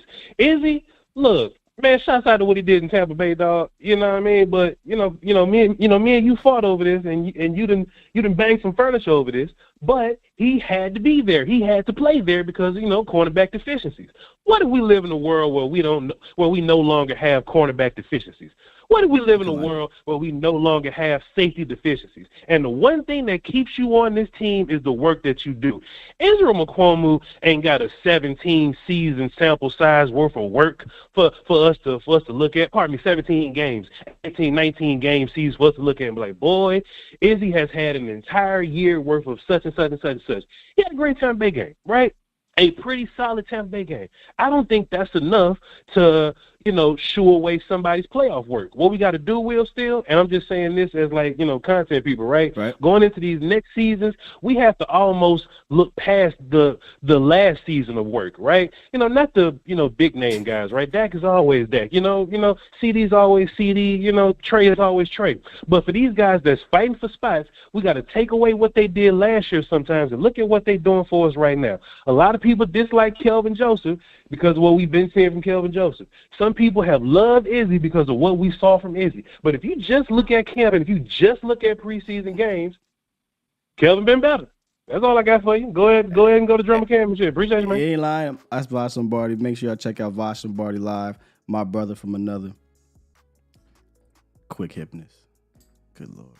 Hip quickness. Y'all know I'm just messed up in the head, apparently. All right, Drummer Cam, and then I want to find, what is it, Brother Robert? I got to find you in here, Brother Robert. What up, Drummer Cam? What's up, Sky? How's it going, man? Hey, it's going. If he's too loud, let me know so I can. It ain't you. It's I got this bar up. I keep on adjusting this bar, but let me know if y'all can hear these guys loud and clear. What's on your mind, man?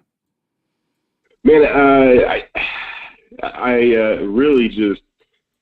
I was going to call in about something else, but then you flipped the defense. So that I threw you off. You did, yeah, a little bit, but it's so good. I'll go with the flow. It's fine.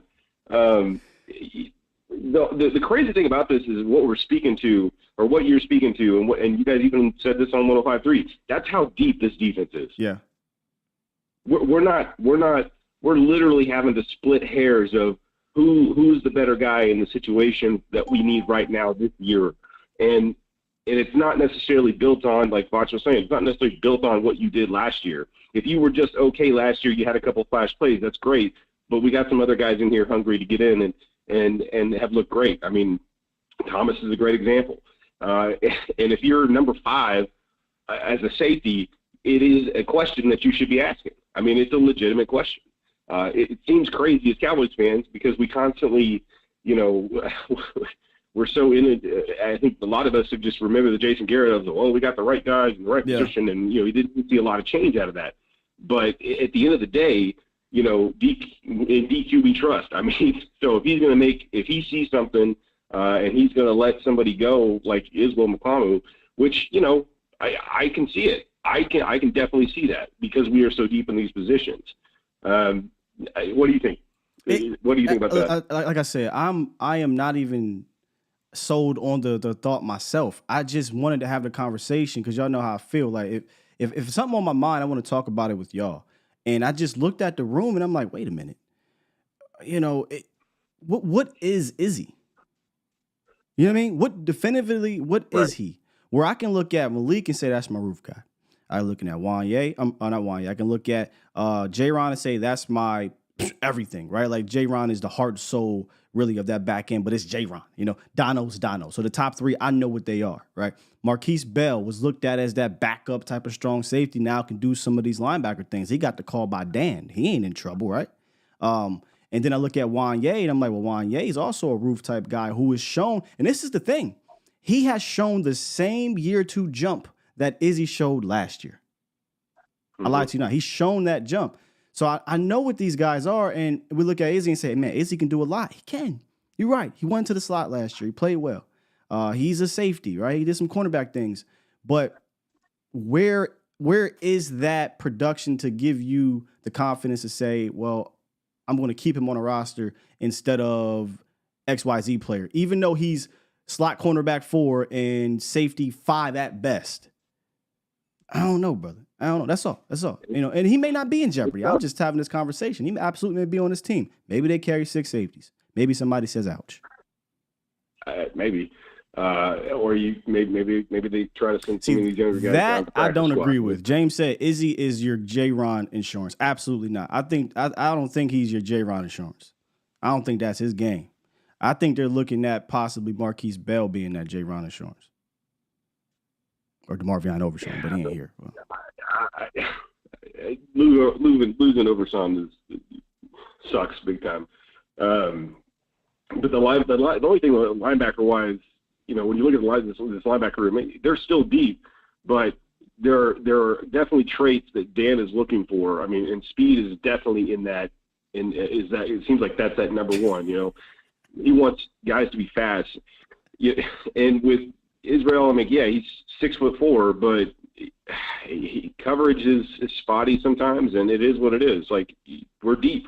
We're gonna make hard cuts. It's gonna happen. Yeah. And they're going to get picked up by some other team because they don't have the same depth that we have. It's just it's not the end of football for Israel. If he gets cut, he's going to get picked up by somebody else, no doubt. But hey, man, I just wanted to shout out you and Vosh caught the 105.3's fan conversation. It's definitely easily one of the best radio-based conversations I've heard about football on the radio, hands down. And new media, man, you guys have arrived. You guys have completely and utterly arrived, and it's funny to me because I was watching this. I was like, damn, old heads have to respect new heads now, because that's how much of a difference you guys have made in this space. Like, that is the impact you guys have made in this space, and just props to you guys. Keep doing what you're doing. I love the shows. I try to catch as many as I can, and if I can't catch it, I catch the replay. Don't miss shows, as Vosh would say. Quick hitness. And, talk to you later, Sky. Have a good one. Keep going hard. Salute, man. Appreciate you, brother Cam. Drummer Cam. I'm listening. I'm sitting here reading Brother L just flame me in the chat. Man, a lot there. There's a lot there. Yeah, you can't miss shows. You want to get a chance to kill me right now for this Israel McCollum take. And I'm fine with that. I'm fine with that because I'm rooting for all these dudes, but they're all not going to make the roster. And it comes down to what the Guru said. The Guru has the top 5 being the main 4 with Bell included, right? And then the 5th one being Izzy. And that could be the case. Maybe it's Wanye that gets cut and they try to bring him back on. But it just feels like Wanye got a little momentum going on here. You know, and he does something that you don't quite have as a backup, and that's being a kind of a pure free safety roof guy per se. So I think it's an interesting conversation. That's all. All right, 820. I want to say this is Brother Robert here, but I'm not quite sure. 820, is that you? Yeah, that's me. All right, what's going on, Robert? How you doing, man? Thanks. First, I want to give a shout out to Brother L, yep. And Professor O. You got a really good team here. I just put in I'm a newbie. Gotcha. I hardly watch. I am subscribed to this show, and I'm like shocked that you only have 22,000 subscribers because you're way better than some of those other ones that got a lot more. But that's heavy. And maybe you've already talked about this because I'm not as professional as you guys, but what I've seen in YouTube is like Mozzie Smith ain't, doing his thing or whatever. What do you think of him in the long run? Is he going to be who we thought he was when we got him? I do. I do. I absolutely believe in Mozzie Smith because, there's no character concerns of work ethic. He puts in that work. He if you go back and look at his kind of trajectory at Michigan, he came in, didn't play much year one, but right away year two, he put it together and put together a quality outing at Michigan. I think in Dallas, he's not needed to be DeForest Buckner right now. So I do think once he's out there getting more reps and he's with Hankins and D-Law and Mike and all these guys, you will see him have an impact as well. What we have to guard ourselves on is, I think there are people that are, I saw this in some of these other chats and some of these other comments where they're like, he's a first round pick. We shouldn't have to wait 3 years to see XYZ. Relax, time out. No one is saying let's let Mozzie off the hook if he does nothing. I don't expect him to do nothing. I expect Mozzie to actually do what he's brought here to do year one, and that's help defend the run, clog up the lanes, and keep things clean for your linebackers. The problem is he needs to play a little bit more, right? He needs to work on his game a little bit more. But let's not get us saying, hey, by year 3, Mozzie can be one of them ones, because that's kind of the trajectory of all of these top defensive tackles. By year 2, 3, or 4, these guys are getting paid because they've now supplanted themselves as like that. But that doesn't mean in year 1 or year 2, they weren't good as well. They didn't provide anything to the team as well. So, one bad game per se has made the world go crazy on Mozzie, and you shouldn't be going crazy because you can see the traits. You can see the things within his game that get you excited. He just has to be able to put them together and continue to get these reps because he needs them. He's being asked to do something different than he was asked to do at Michigan, and that's going to take some time for his brain and his body to be in sync. And you only can get better by more repetition for that.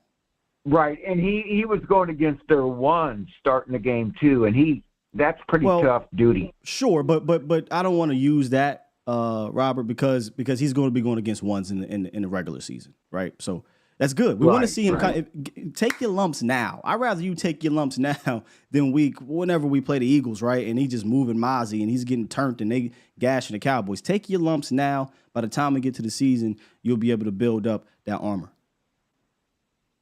Hey, well, thanks for the call. Yes, I appreciate you guys. You're a professional, and I hope you get a lot more subscribers. Thank you, man. I appreciate that, Robert. Hopefully I hear back from you. Okay. Have a good one. Thank you, sir. Y'all really not going to let me live this down, are y'all? Quick Hypnosis. I'm going to have to get me a shirt. Quick Hypnosis, sponsored by Boston Scientific.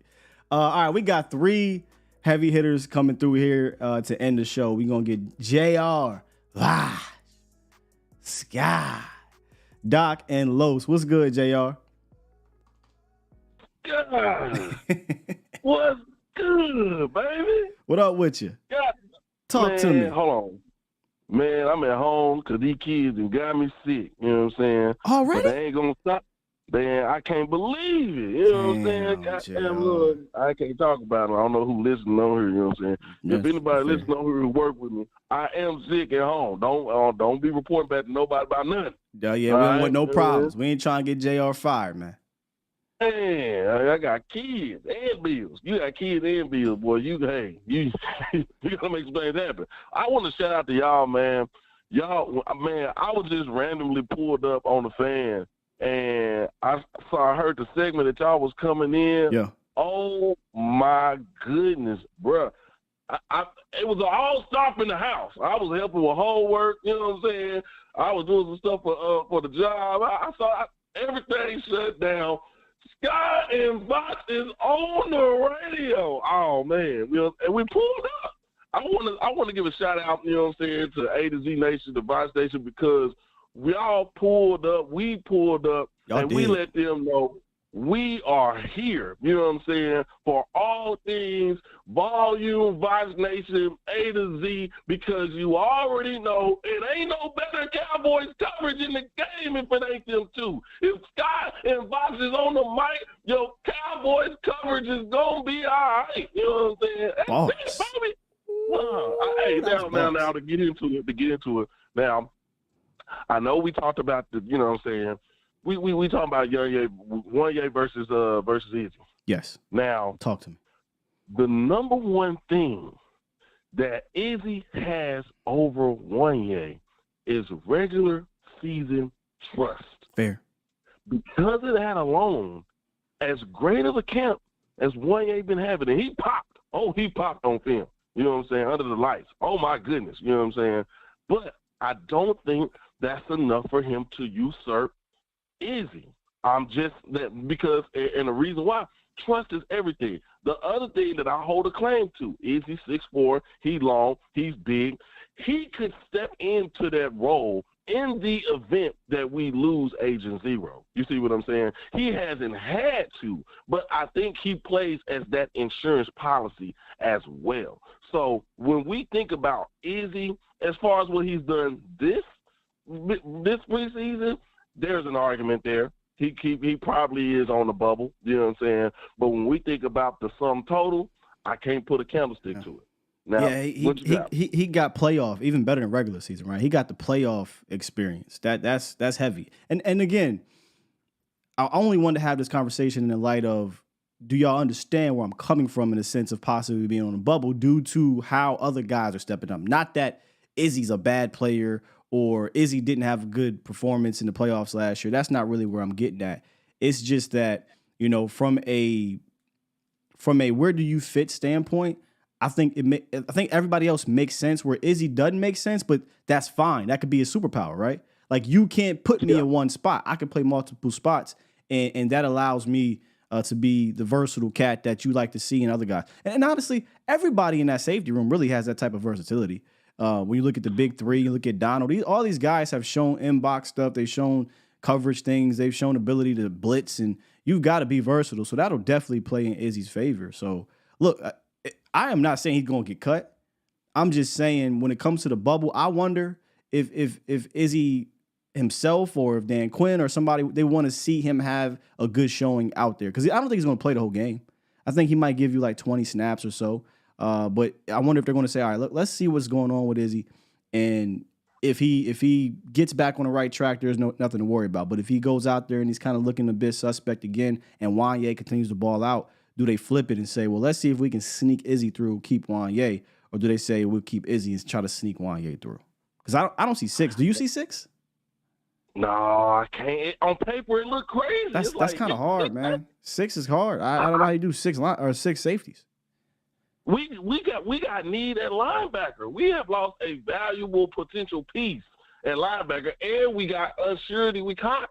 You know what I'm saying? So keeping 6 safeties is madness. What are we talking about? Let me play devil's advocate to myself. JR in chat. Here's how we can keep 6.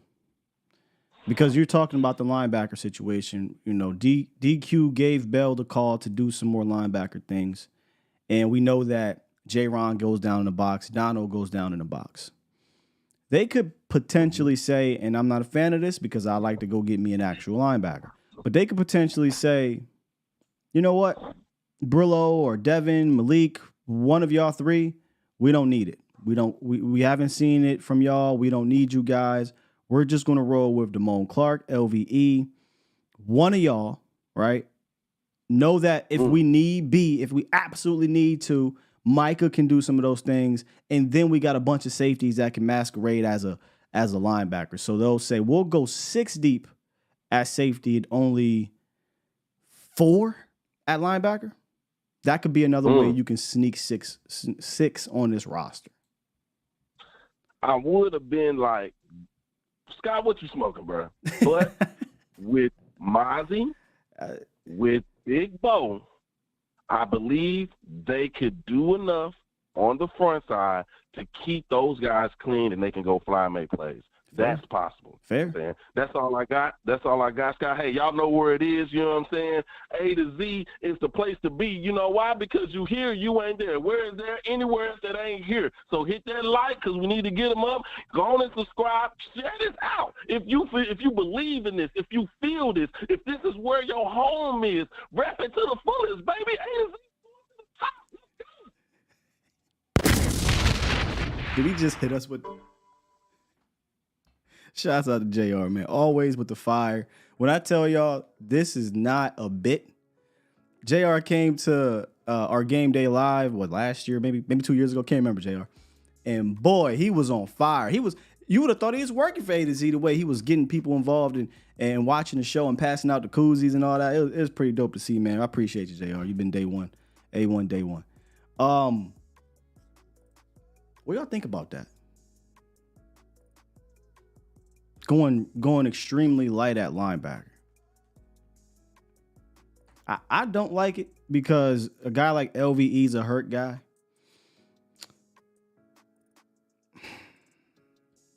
I don't know. I'm gonna be real. I don't trust Devin Harper or Jabril Cox just yet. Like, they've had solid preseasons, but there ain't enough. There ain't been enough there. So one of them are gonna make the team. They're not gonna cut both. One of them, or maybe both of them, are gonna make this team.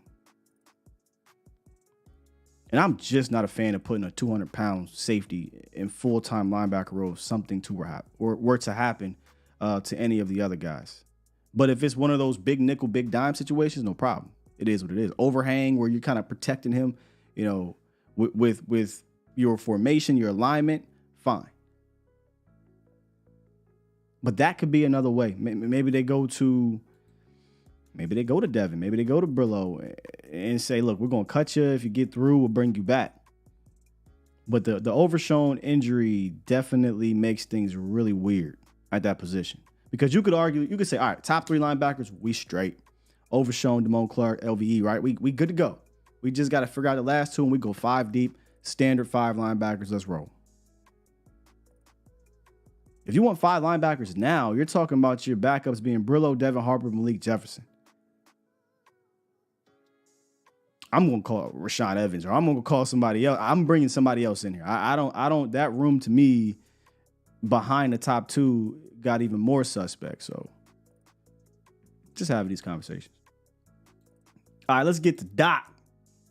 What's up, Doc? What's going on? Good morning, Mr. Steve. Good morning, sir. How we doing? It is a beautiful morning. Let me just say about Mozzie. We totally agree on that. The dude's a rookie. If I can give a chance to just wade in the water, he's full-grown men. Even though he's strong, these are full-grown men he's going up against, okay, with family. But how's your day going this morning? Man, it's going fantastic. It's good to hear from. If you could do me a favor, Doc, I think you're coming in a little bit faint. Okay. Yeah. Hold on. Sound all right?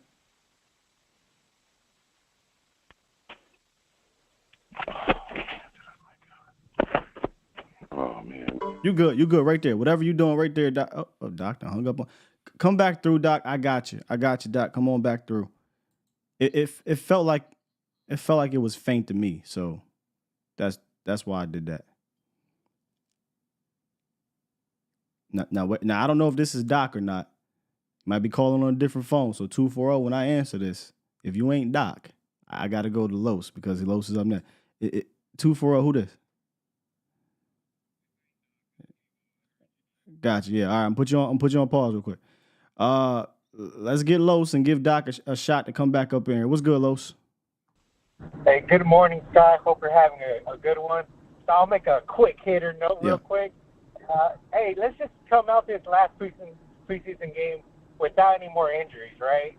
And as soon as y'all were talking about the safety room, I mean, it's blessing in the sky. Like, remember, there's a time where you were harping at the table to get us safety. So, that's facts. So yeah.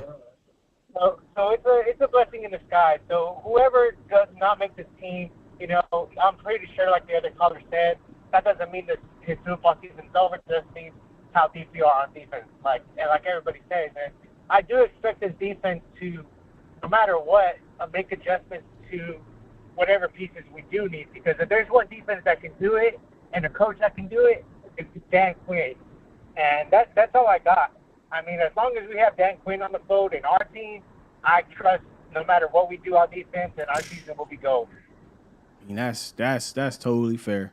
In Dan Quinn, we trust, Los. Appreciate you. At the end of the day, in the words of Stephen Jones, that is the truth.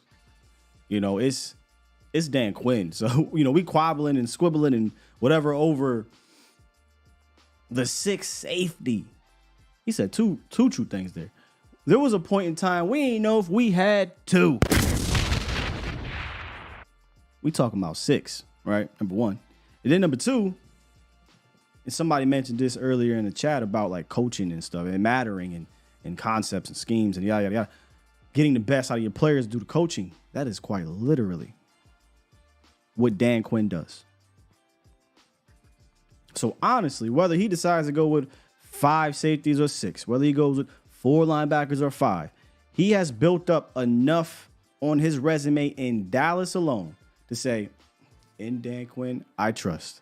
Whatever you want to do, DQ, let's see it through. Bars. We're going to give Doc one more chance, but in the meantime, in between time, you said this was who now?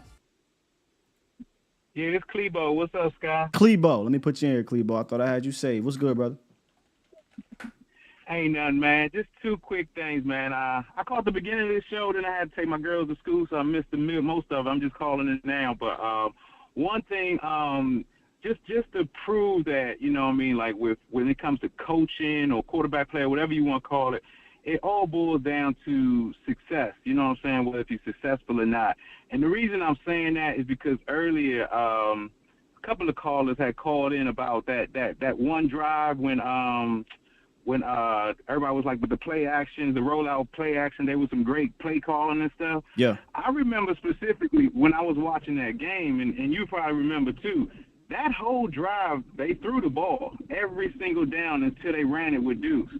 So, and the reason I say, you know, it's all about success or not, because I just want Cowboy fans to understand, and every fan really, if something would have happened on that drive, I guarantee you he would have been criticized for not running the ball. We threw the ball all them downs in a row, you know what I'm saying? But because it was working now, it's easy to say that was great play calling. Even though I do think it was great play calling, I don't have a problem with it.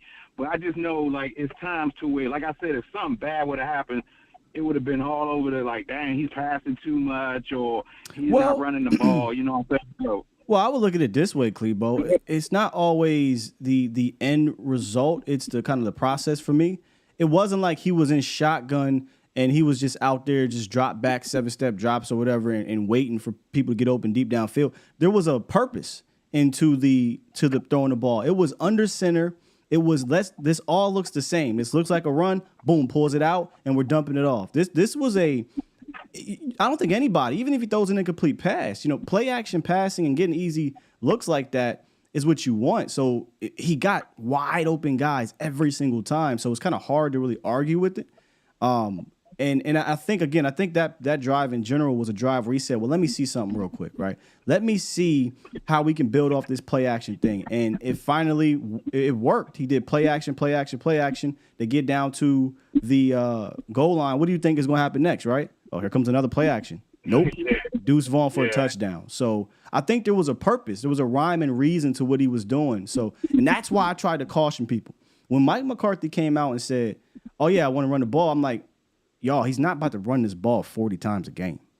Like, that's not what he means. Exactly. He's talking about being more efficient in doing so and complementing what's happening in the flow of the game. But when you turn to the West Coast, your run game is based off of your your ability to execute in play action. You know, it's based off your quarterback's footwork. It's based off your offensive line.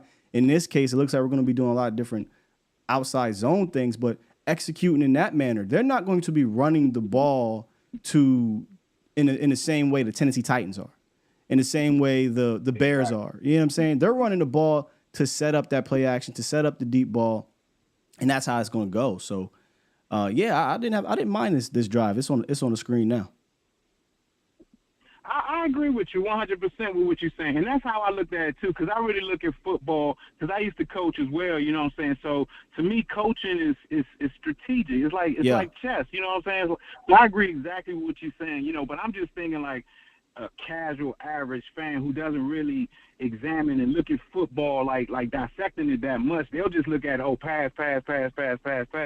And then, you know what I'm saying, like if something would have happened on that possession that was bad, I just feel like some Cowboys fan would have been like, damn, he's no different. You know what I'm saying? Yeah, if we get to week, Clebo, you're saying if we get to week 1, because they're not going to do it they're not going to say all that with Cooper Rush and Will Grid. They're not going to do that. Nobody care about that. But if we get to week 1 and Dak Prescott, you know, drops back 6 times in a row or something, and there's like a bad play within that, you damn Skippy. They're going to come on here and be like, oh, Mike McCarthy's pass happy. He's trying to throw the ball 50 times again. Yeah, I see what you're saying. And that's what I was saying, just to warn the casual Cowboys fan, because they look at the success and be like, oh, that was a great drive because it ended well. But if it didn't end well, an average fan probably be like, man, he threw the ball like 10 times on that drive. He only ran it once. You know what I mean? So, sure. But the last point I want to say, man, and I just want to commend the Cowboys coaching staff and everything, the way they manipulate the 53-man roster like they did last year. I think they're going to do the same thing this year. Like, if you remember, man, like, I don't know if you spoke on this or not. I apologize if you did, but how they cut the long snapper. Oh, you did talk about all of that? Yeah, but but you're right. I think it's a possibility. I think it was Tuck who called in earlier and was like, hey, could we see some of that roster gymnastics? And sure, if they feel like they got to get some hurt guys on this roster and put them on IR, because that's the only way you can do that. Like, you only can play the roster gymnastic situation in that case where it's a guy like, hey, Nashawn Wright, we want him on this team. Let's get him on here, put him on IR. Maybe Junior Fehoko, they say, hey, Junior, you hurt, right? Let's get him on here, put him on IR. Who else is hurt right now? Dono, but you're not doing that with Dono. Dono's going to play, it looks like. But it all depends on how many of these guys are hurt. But I remember last year also they cut Goodwin, they cut the long snapper, right. They cut Maher. You remember that they did, and because you know they got that new rule, you can call up these dudes 3 times off the practice squad, right. So it buys them some time just in case, like the first 3 weeks, you never know, somebody else might get injured or something like that. Yeah, they did that to get guys like James Washington and Michael Gallup on the roster, and then because here's the rule is if they're on the roster and you put them on IR, they're eligible to come back. If you put them on IR prior to the season, they're done. So they're done for the season. They're done for the season. Okay.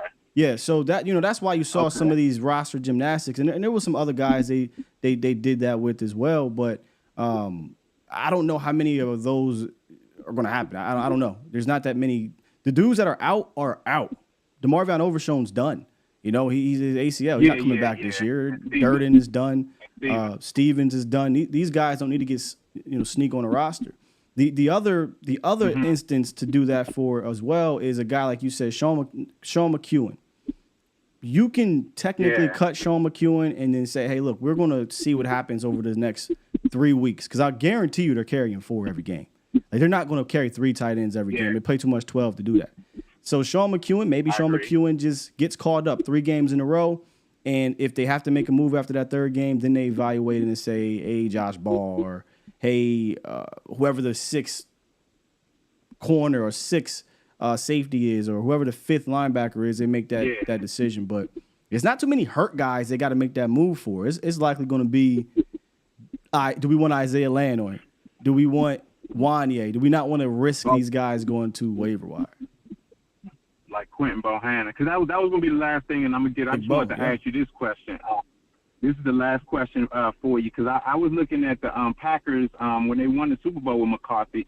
I noticed they only had 5 receivers on the roster, you know what I'm saying? So I'm thinking, like, I like Brooks, you know what I'm saying, but I think Brooks can clear waivers, you know what I'm saying? So I was thinking, they might even go 5 receivers, because I think they're going to go short on the offensive side of the end, because I don't want to see Land.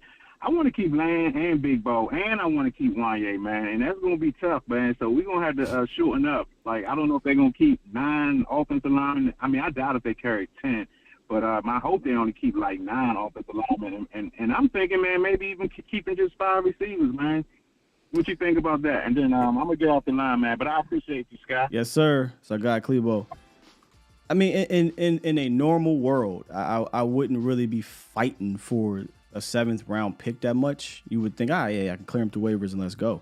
But in the way that the Cowboys operate, they haven't cut a draft pick prior to the season in a long time. Now, me and Vach had this conversation. Me and Vach were like, he's like, Will, this roster different. This roster is different. This roster definitely is different. And honestly, Jalen Brooks has done enough. I think he's done enough to make the roster.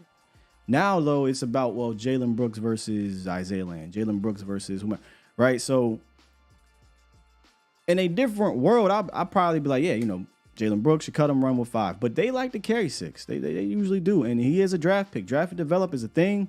4 years of control of a 7th round pick who has the potential to possibly develop into a wide receiver 4 is a thing. So right now, if I had to put my money where my mouth is, I think they do carry 6, including Jalen Brooks. And do we count out Simeon? But yeah, I think he's counted. So yeah, I think they carry Jalen Brooks. Then they carry Jalen Brooks. All right, so 2 more of y'all snuck in here. But I'm gonna get to y'all. It's Friday. We ain't overtime. We ain't got nowhere to be. So let's do it. Let's get 615 out there in Nashville, Tennessee. Shouts out to A to Z Nashville. What's good? How you doing, brother? I'm good, man. How you? My name's doing good. My name's Brandon. I'm Nashville Brandon, one of Botch's callers. I call in 2 times on Botch's show. I was calling because I just come to the realization that Cowboy fans, we need to stop simping. We're simping for players that has yet to show us anything for the length of time that they've been here. Calvin Joseph, as from an attribute standpoint, as good as he was. Scott, can you give me the Calvin Joseph memorable play? Getting mossed in the end zone a couple times. That's all I got for you. Oh wait, I got you. He created a fumble. He created a fumble in the playoff game in special teams. There you go. Got you. I'm saying that because we sit here and say we don't want Izzy on the team, but yet we accredit the entire Tampa Bay game to how he played. That's a hyperbole. I'm saying Calvin Joseph had it is. It very much is. It is. But I'm saying 20, 30 minutes ago, I remember Vach just saying how he had his stints in the game, to which we can at least recall a game where he flashed. And that's my thing with Calvin Joseph is as long as he's been here, I have yet to see a flash play that will make me believe that there's anything on the other side. That's real. Well, before you move off of that is real. I don't know how long you've been listening to the show, bro, but last year, the one thing I kept saying about Kelvin Joseph and to a lesser extent AB was that, look, you're going to get beat. Definitely at corner. But you need to make plays. If you can make plays, while you're getting beat, then it levels itself out, right? But you weren't making plays. You were getting plays made on you. So, yeah. So that's my thing with Kelvin Joseph, that I think that we need to stop with waiting and hoping for that moment when he has more game footage as far as real live action against quality talent, and his logo is him being cooked in the end zone, like you said. And so that's the same way I feel for Cindy Fehoko.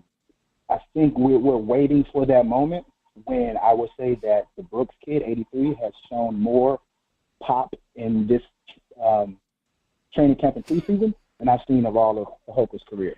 So I believe that the flashes from an early career is an attribute that we can look forward to than just attributes in our offense, 6'4", 6'5", 4'3", things of that nature. That's fair. That's fair. Like you want players that have shown that they've done something. The other side of that is some of these guys haven't got the opportunity. Like, for instance, Wanye Thomas. Wanye just hasn't gotten the opportunity in the regular season yet.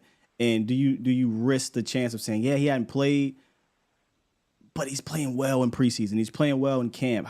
Do I attempt to sneak him through, or is he going to get picked up like Big Country did last year? So, but honestly, these are great problems. These are great problems because that means your roster is pretty damn good.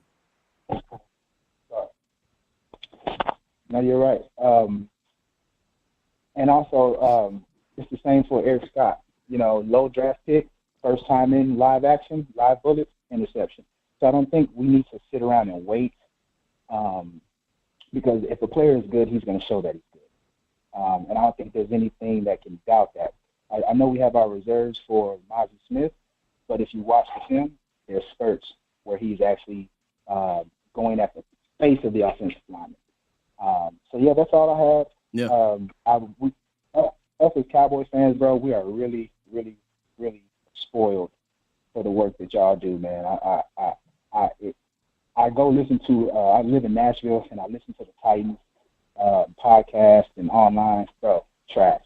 Compared to Cowboys, Voch, Law, and it's not the fact that you guys are just Cowboy fans, but it's the integrity to which y'all go about doing your research and making the point to give us the correct information. Because there's people that's paid millions of dollars on major networks who don't even think that in depth about the quality of work that they do. And I'm really, really, really, really grateful and appreciative of all y'all. Voch, Law, Koye, Foots the King whenever he wakes up. So Sleepy Foots is crazy, yeah. But I appreciate that Brandon from Nashville, or Nashville Brandon, a whole lot. And I think that because of that type of in-depth work that we do, research and dedication, you're starting to see people who grew up on the national shows, including me, bro, grew up on the national shows, kind of come towards this side because we're not dumb, right? Don't insult our intelligence. There's so much more to get to. And because of the way you operate your shows, which, hey, that's the way you make money, you can't possibly get down to the nitty gritty. And we can do that for y'all. And we're starting to see it grow. They no longer can ignore us. They can't. We are inevitable. No, they can't. You guys are kicking down doors and smashing barriers. And, man, Cowboys Nation, we are really, really, really thankful for you guys, for real, for real. Thank you. Man, it's good stuff. Appreciate you, brother. Was it Nashville Brandon or Brandon from Nashville? How you want to be referred to? On Voches, I'm Nashville Brandon. Nashville Brandon it is. All right, brother. Thank you. Have a blessing. You too. Yeah, it's going to be tough. It's going to be tough, man. Mike McCarthy said yesterday at the presser he is not looking forward to Monday. Monday is the cut down day. Tuesday, I think we get the full roster, and including practice squad. So those shows are going to be live. But like for years now with the Cowboys, the initial 53, I'd probably bet a check it won't be the final 53. I bet it. All right, last one. Let's get 325 on the horn. What's good, 325? Yo, and this is Brandon from Houston. Oh, damn, we done got all types of Brandons. Just all right, let me put you in here, Brandon from Houston. Man, I know. Whenever y'all get rich and famous, just let what I'm saying. Just let us call through. You know what I mean? Let us fly through. Hey, man, that was a good look on 105.3 The Fan for y'all, man. Man, it was good seeing y'all do that, man. Definitely tuned in and y'all lit that show up. I had an absolute blast on that show. It was a bucket list type thing. Voch was looking forward to it, and when he hit me up, I was like, "Yo, you didn't have to ask me. You could have just said, hey, we going on 105.3. Let's do it." Nah, for sure. You know what I'm saying? And shout out for them for the getting the look, you know what I mean? Because y'all took over the mics and was speaking. Y'all was speaking over there, so a lot of people don't let other people shine on their platform like that. Y'all really, shouts out to Reg, shouts out to KG. Yes, yeah, absolutely. Hey, y'all took full advantage of that. Want to appreciate it, man. And then other than that, man, hey, I'm ready for this season to start, bro. Like, Facts. can we just whoop the Giants' ass already and make a statement? Like, I'm so ready to just put it on them, and then all this run first offense when Dak throws it 38 times for 400 yards on them. Like, I'm just ready. Like no one's talking about Brandon Cooks. Like, nobody's talking about anything significantly on any networks that's not ours, and we just know. Like, you know what I mean? Like, we're not really talking our mess like we actually should, because nobody would believe us anyways, Will. But I feel like we're going to dominate the Giants, bro. Like, I just feel it. Yeah, I said this earlier when we signed Brandon Cooks and we signed Stephon Gilmore. It felt like the football world just kind of ignored it, as if we just signed Nolan Carroll and James Washington. Excuse me, I just saw Stephon Gilmore be one of the best cornerbacks last year. Brandon Cooks, he ain't 35. He 29, and he got 1,000 yard receiver. What's happening here? Why are we ignoring this as if this isn't a big deal? Hey, Will, and they pretended like he did those 6,000 with quarterbacks better than Dak, which is false, sir. Yeah. Like, He's yo. He's played with some great ones. He's played in many offenses, and I kind of pointed this out when we first signed Brandon Cooks. People may be worried about, first year in an offense, he might not be. No, go look at his first years everywhere, from a rookie to when he went to the Rams, when he went to the Patriots, when he went to Houston. That first year has been ultra productive every time. No, 1,000%. And we're going to try to pretend like McVay doesn't use some of the same West Coast concepts that McCarthy is putting in. Stop that. You know what I mean? Like, what are y'all talking about? And the fact that, no one's, the narrative has been completely incorrect from the offseason, because the truth is that Dak Prescott won the first road playoff game in how many years, Will, with Noah Brown as a starting quarterback or a starting wide receiver? They don't like that. They don't like that. They don't like that narrative. Look. So we can definitely acknowledge the San Francisco game was not good. He did not play his best. He could not overcome all the adversity, and he missed throws, threw interception. He was bad in the game. He needed to be better, right? He needed to be better in that game, no doubt. But we can't ignore. They did something they hadn't done in 30 years. We can't ignore that they actually builded production-wise on top of the previous season. So if you're looking at trajectory, they've done something. And not even just the 30 years of winning a road playoff game. They had done something they hadn't done since the 90s as well. And that was win back-to-back double-digit win seasons. That was get to back-to-back playoffs for the first time since 06-07. They are technically going up, not down, not plateauing. They are going up. And now, not only are they going up production-wise from the results, they got better coaching, in my opinion, and they got better players than last year. So I don't know how you can look at the Cowboys and say, well, you know what? Nothing. They're going to be worse. If you want to use our history against us and say, well, they're not going to win the Super Bowl, well, sure. There's a whole bunch of data that's going to tell you the Cowboys ain't going to win the Super Bowl or go to the NFC Championship game. But recent data actually says the next step is what? If you get to the playoffs and lose, and the next year you get to the playoffs and you win one game in a divisional round, what's the next step? Oh, well, the next step is going to absolutely dominate the NFC because we gave us some actual players. We had no explosion on tight end. You don't think San Francisco number one defense can cover Schultz's slow ass? Of course they can. If you told any real Cowboys fan, Will Steele, on God, that Terrence Steele is going to be gone, Tony Pollard's hurt, and you marching out Noah Brown against the number one San Francisco, you say, how does that turn out? And the only way you can say we get that dub is if Dak Prescott pulled a miracle. Yeah, he had, like I said, he had to overcome that adversity. He could not. He did not do it, and he deserves the criticism. There is no doubt about that. Could others have been better as well? Sure, but no one cares about that. No one's going to talk to you about could the running game have been better. No one's going to talk to you about could the play calling have been better. No, it doesn't matter. It's all on 4. He's the only quarterback in the National Football League that it does not matter. You better be perfect, and you better get the victory. And what I've seen, even in victories, this dude is ridiculed and criticized, and it doesn't matter. But when I watched other quarterbacks win playoff games on the backs of defenses and whatnot for a few times and get to the Super Bowls and win Super Bowl, and it's all, hey, Joe Burrow, yada, yada, yada. Meanwhile, Joe Burrow threw an interception and his defense got 3 picks and they scored 16 points until the end of the damn game. But Joe Burrow got the dub, you know?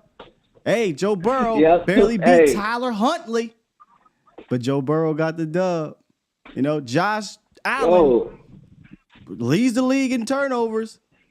He actually lost this year, but no one cares because he's not wearing the star. So, you know, Dak is the only quarterback in the National Football League that has to be perfect, has to overcome every single thing in regards to adversity. And if he doesn't, we're going to be on here talking about it. I've come to that conclusion.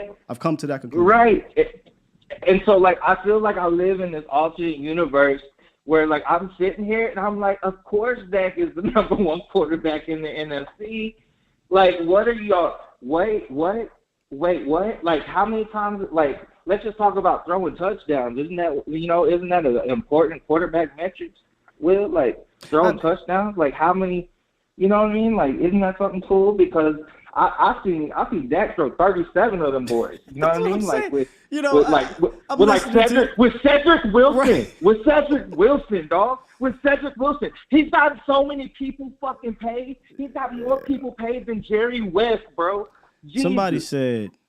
Somebody literally came out of their mouth, supposed to be a respectable analyst, played the game, whatever, and was like, I would rather he throw like 21 touchdowns and only like 6 interceptions as opposed to him throwing 37 touchdowns and 10.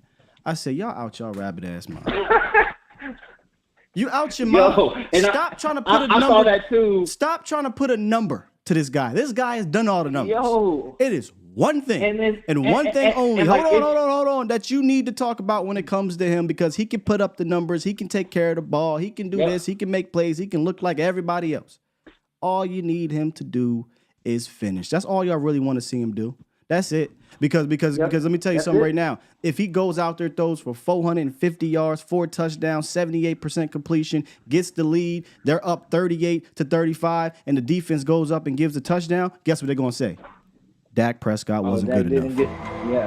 He didn't score 45, Will. He wasn't good enough. He didn't score 45, bro. And so that's the thing is, like, they compare them to these normal quarterbacks, so I'm like, listen, the only one you should really, like the only person who has a 12-win team, like, back-to-back years, I think his name is, like, Patrick Mahomes or something like that. You know what I'm saying? Dak be scoring touchdowns and throwing, like, they try to make him something, like, I heard that same thing, too. Ain't like, closing, we want Dak to be.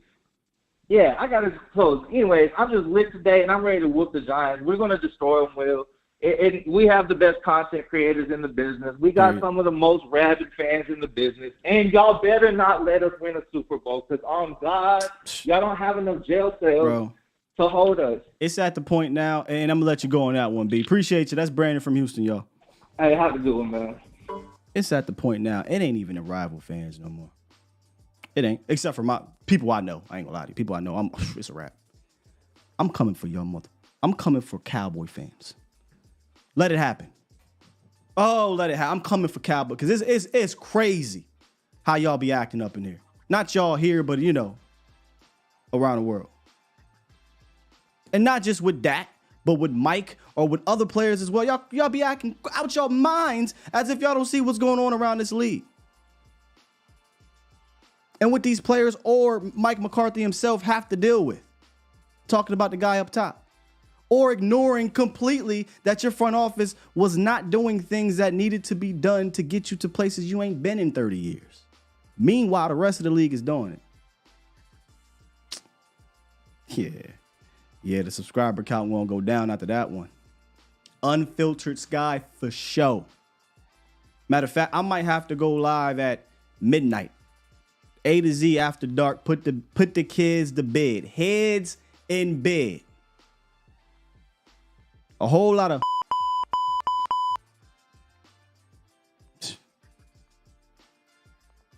You phonies. All right, let me get to these super chats. See, B got me in my bag bringing that out. You know, that's the low hanging fruit, like I said, but it is mad annoying though.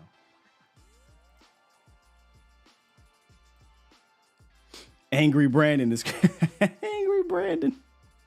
He was Angry Brandon. Super chats. Where we at? August 25th. 1, 2, 3. Oh, y'all was dropping these in here. I ain't even peep. All the way back to True Believer, drop 2, man. Rest in peace, Bray Wyatt, 100%. Rest in peace, Bray Wyatt. CT says Sky gonna have his shirt off and show off his anchor tattoo. I'm gonna tell. It might have to be a private show. I'm gonna be honest. It might have to be one of those. You got to be a subscriber or a member or something. I don't know. Because in fact, you know what? I'm not gonna do that to A to Z. I ain't got a brand to protect. I'm gonna create a damn Twitch, a Patreon, a MySpace, a Black Planet, a Farmers Only, an Elite Singles, a something to where I can put this content on the side and it not affect A to Z. Because I'm coming for every last one of y'all that talk that type of I am. Let me just calm back down. Brother L. Super chat. Brother L said, I have no followers. I have only brothers and sisters, all in the name of cause. Rest in peace. Appreciate you. Facts. I'm about to pull up with an A to Z OnlyFans. Stop. Glenn Capers dropped 5. He said, Super chat. Shout out to Glenn. He was on the horn. If we don't have a full-time fullback, is my dream of seeing Deuce Vaughn running behind a battering ram in I formation dead. H-backs just don't do it for me. Well, Glenn, go check out your boy. Sean McEwen, man. He did some good things. Sean McEwen did some good things blocking, brother. Yeah. That's why I want to see I want to see Hunter Lipke. I want to see Hunter Lipke do these type of things, bro, and he hasn't done them yet. Ron. Super chat. He dropped one and said, remember when Dez tore up the Jags in London? Yes, indeed. It was drag routes, and we never used them again. Imagine Dez with rub routes and mesh concepts. Facts. You know, we've been living in this Air Coryell, Jason Garrett, Ernie Zampese, DNA of an offense for 15 years. Ike dropped one. Super chat. Ike said, how would you rate Cook's quickness? How would you rate Cook's quick hipness? Man, Cook's got that quick hipness, I'm telling you. In all seriousness, I'm not lying when I tell you, seeing that man run in person was like, hey, yo. So I expect him to have a fantastic year. Quick hipness. I'll be talking too fast sometimes. Jay Versick. Super chat. Jay Versick said, what about Izzy being backup outside DB? Jay Versick, I would have liked to see him do more of that. He played that at South Carolina, did some safety things as well. But I'm all about him using his length and that sideline as an extra defender, honestly. So I would like to see him get those reps, but he hasn't been getting those reps in camp. I'm not sorry. He hasn't been getting those reps in preseason. And then Dwayne Brown. Super chat. Drop 10. Thank you, sir. He said, great show. Cowboys Nation, be safe and have a great weekend. Ready for the regular season. One more game, man. One more game, and we here. Let me jump back in here. Lund said, hey, Sky, we need to keep Eric Rowan. Our thoughts and prayers. First, Brody Lee, and then Bray Wyatt. He needs to get all the support and prayers, absolutely. As well as Braun Strowman, he was brought in through the Wyatt family and whatnot. So, but yeah, man, Eric, rough. That's rough for Eric Rowan. Miss Jackie says, Sky, I want to join you on that. These phony fans with all the hate, I agree. Let them have it. I am here for it. I will. And I'm not talking about the ones that have a different opinion. No. I welcome that. We can have a different opinion. Y'all know who you was with is what I'm talking about. Those that your own fans preying on the downfall of your team so they can be right. hoping like hell and praying for Dak to suck and not get it done so they can come back and say, I told you. I don't like him. I would rather see the team fail to get him off of it. Those who scurry away when things are going good. And soon as the inevitable happens, you're going to have a bad game. You're going to do bad things. They right back in here. Those, I show up here every day. Win, lose, or draw. This used to be my saying. Win, lose, or draw. I'm here for it all. I just ask for the same energy. Because I guarantee this. I put a check on it. The praise will never be as loud as the doubt. Won't be. Won't be.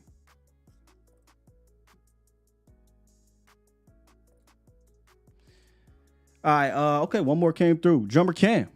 Super chat. Drop one, said, fire show, looking forward to laying the smackdown this season. New media, hashtag quick hipness.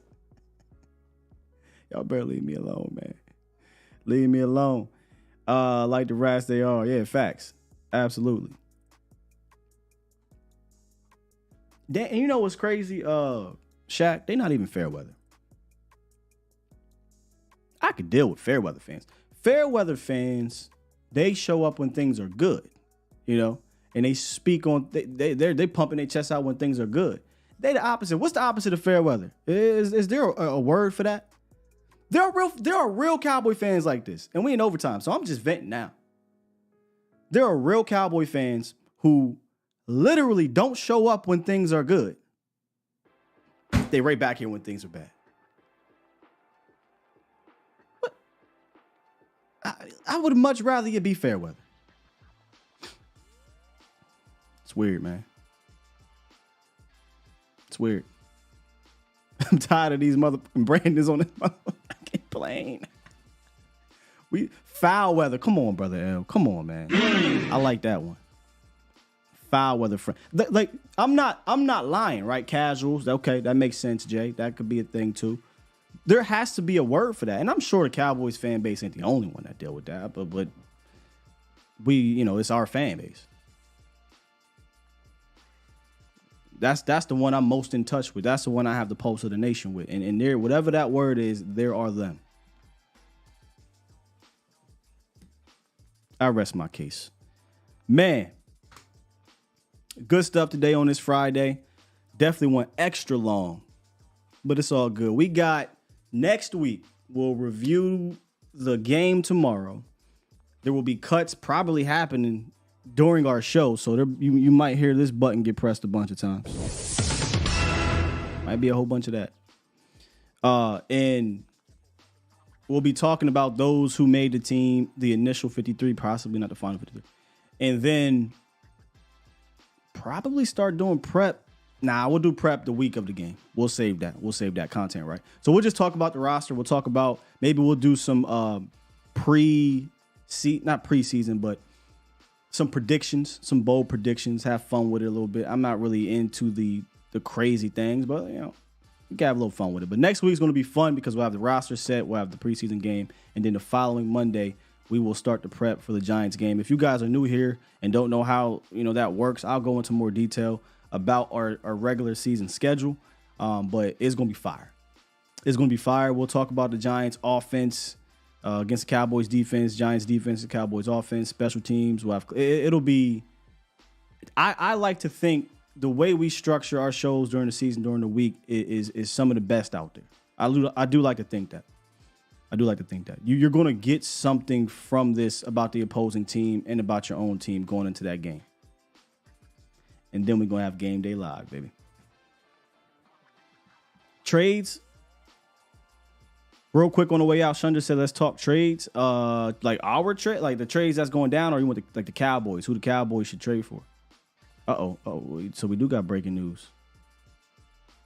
What I miss? Chris, you ain't know about that. What I miss? We still in OT. CJ said, take a day off, man. That's over. That ship has sailed, brother. We into the season. You probably won't see me taking a day off till. Well, I'm gonna take a day off, but like a real day off until after the season. Oh, okay. Y'all just playing around. All right. But in regards to trades, y'all know how I feel. I think the Cowboys should definitely jump out and trade for the guy that they want. 7th round pick, 6th round pick, 2024, 2025, 8th round pick or something crazy, right? I would rather go and do that than wait through waivers. A la what the Giants did, what the Cardinals are doing. They went out and traded for Josh Dobbs. I would rather do that than sit down. But Terrell Basham cut. Well, Terrell Basham played the wrong position to come back here. He played the wrong position. So, yeah, I'm all for making a quick trade before these games happen. Offensive line depth, linebacker depth. Sure. All right. With that said, I'm going to go ahead and press this button. I done probably offended half of the nation with my Cowboys rant on these fake fans. My bad. But sometimes, you just need to hear it. That's not the button. We ain't on that show. Let me see something real quick. You know how you can tell a song the first second it gets played? I know who shows up. If you knew exactly what that was by 1 second. Vosh gonna sue me. Vosh gonna sue me for copyright strike. We out of here. Love y'all. Peace. Y'all be safe this weekend, man. As my guy, Brother L, says, drink some water.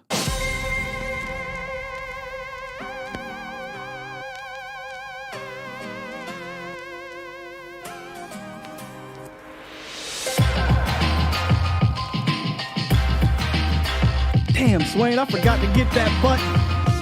I got you next week. I got you.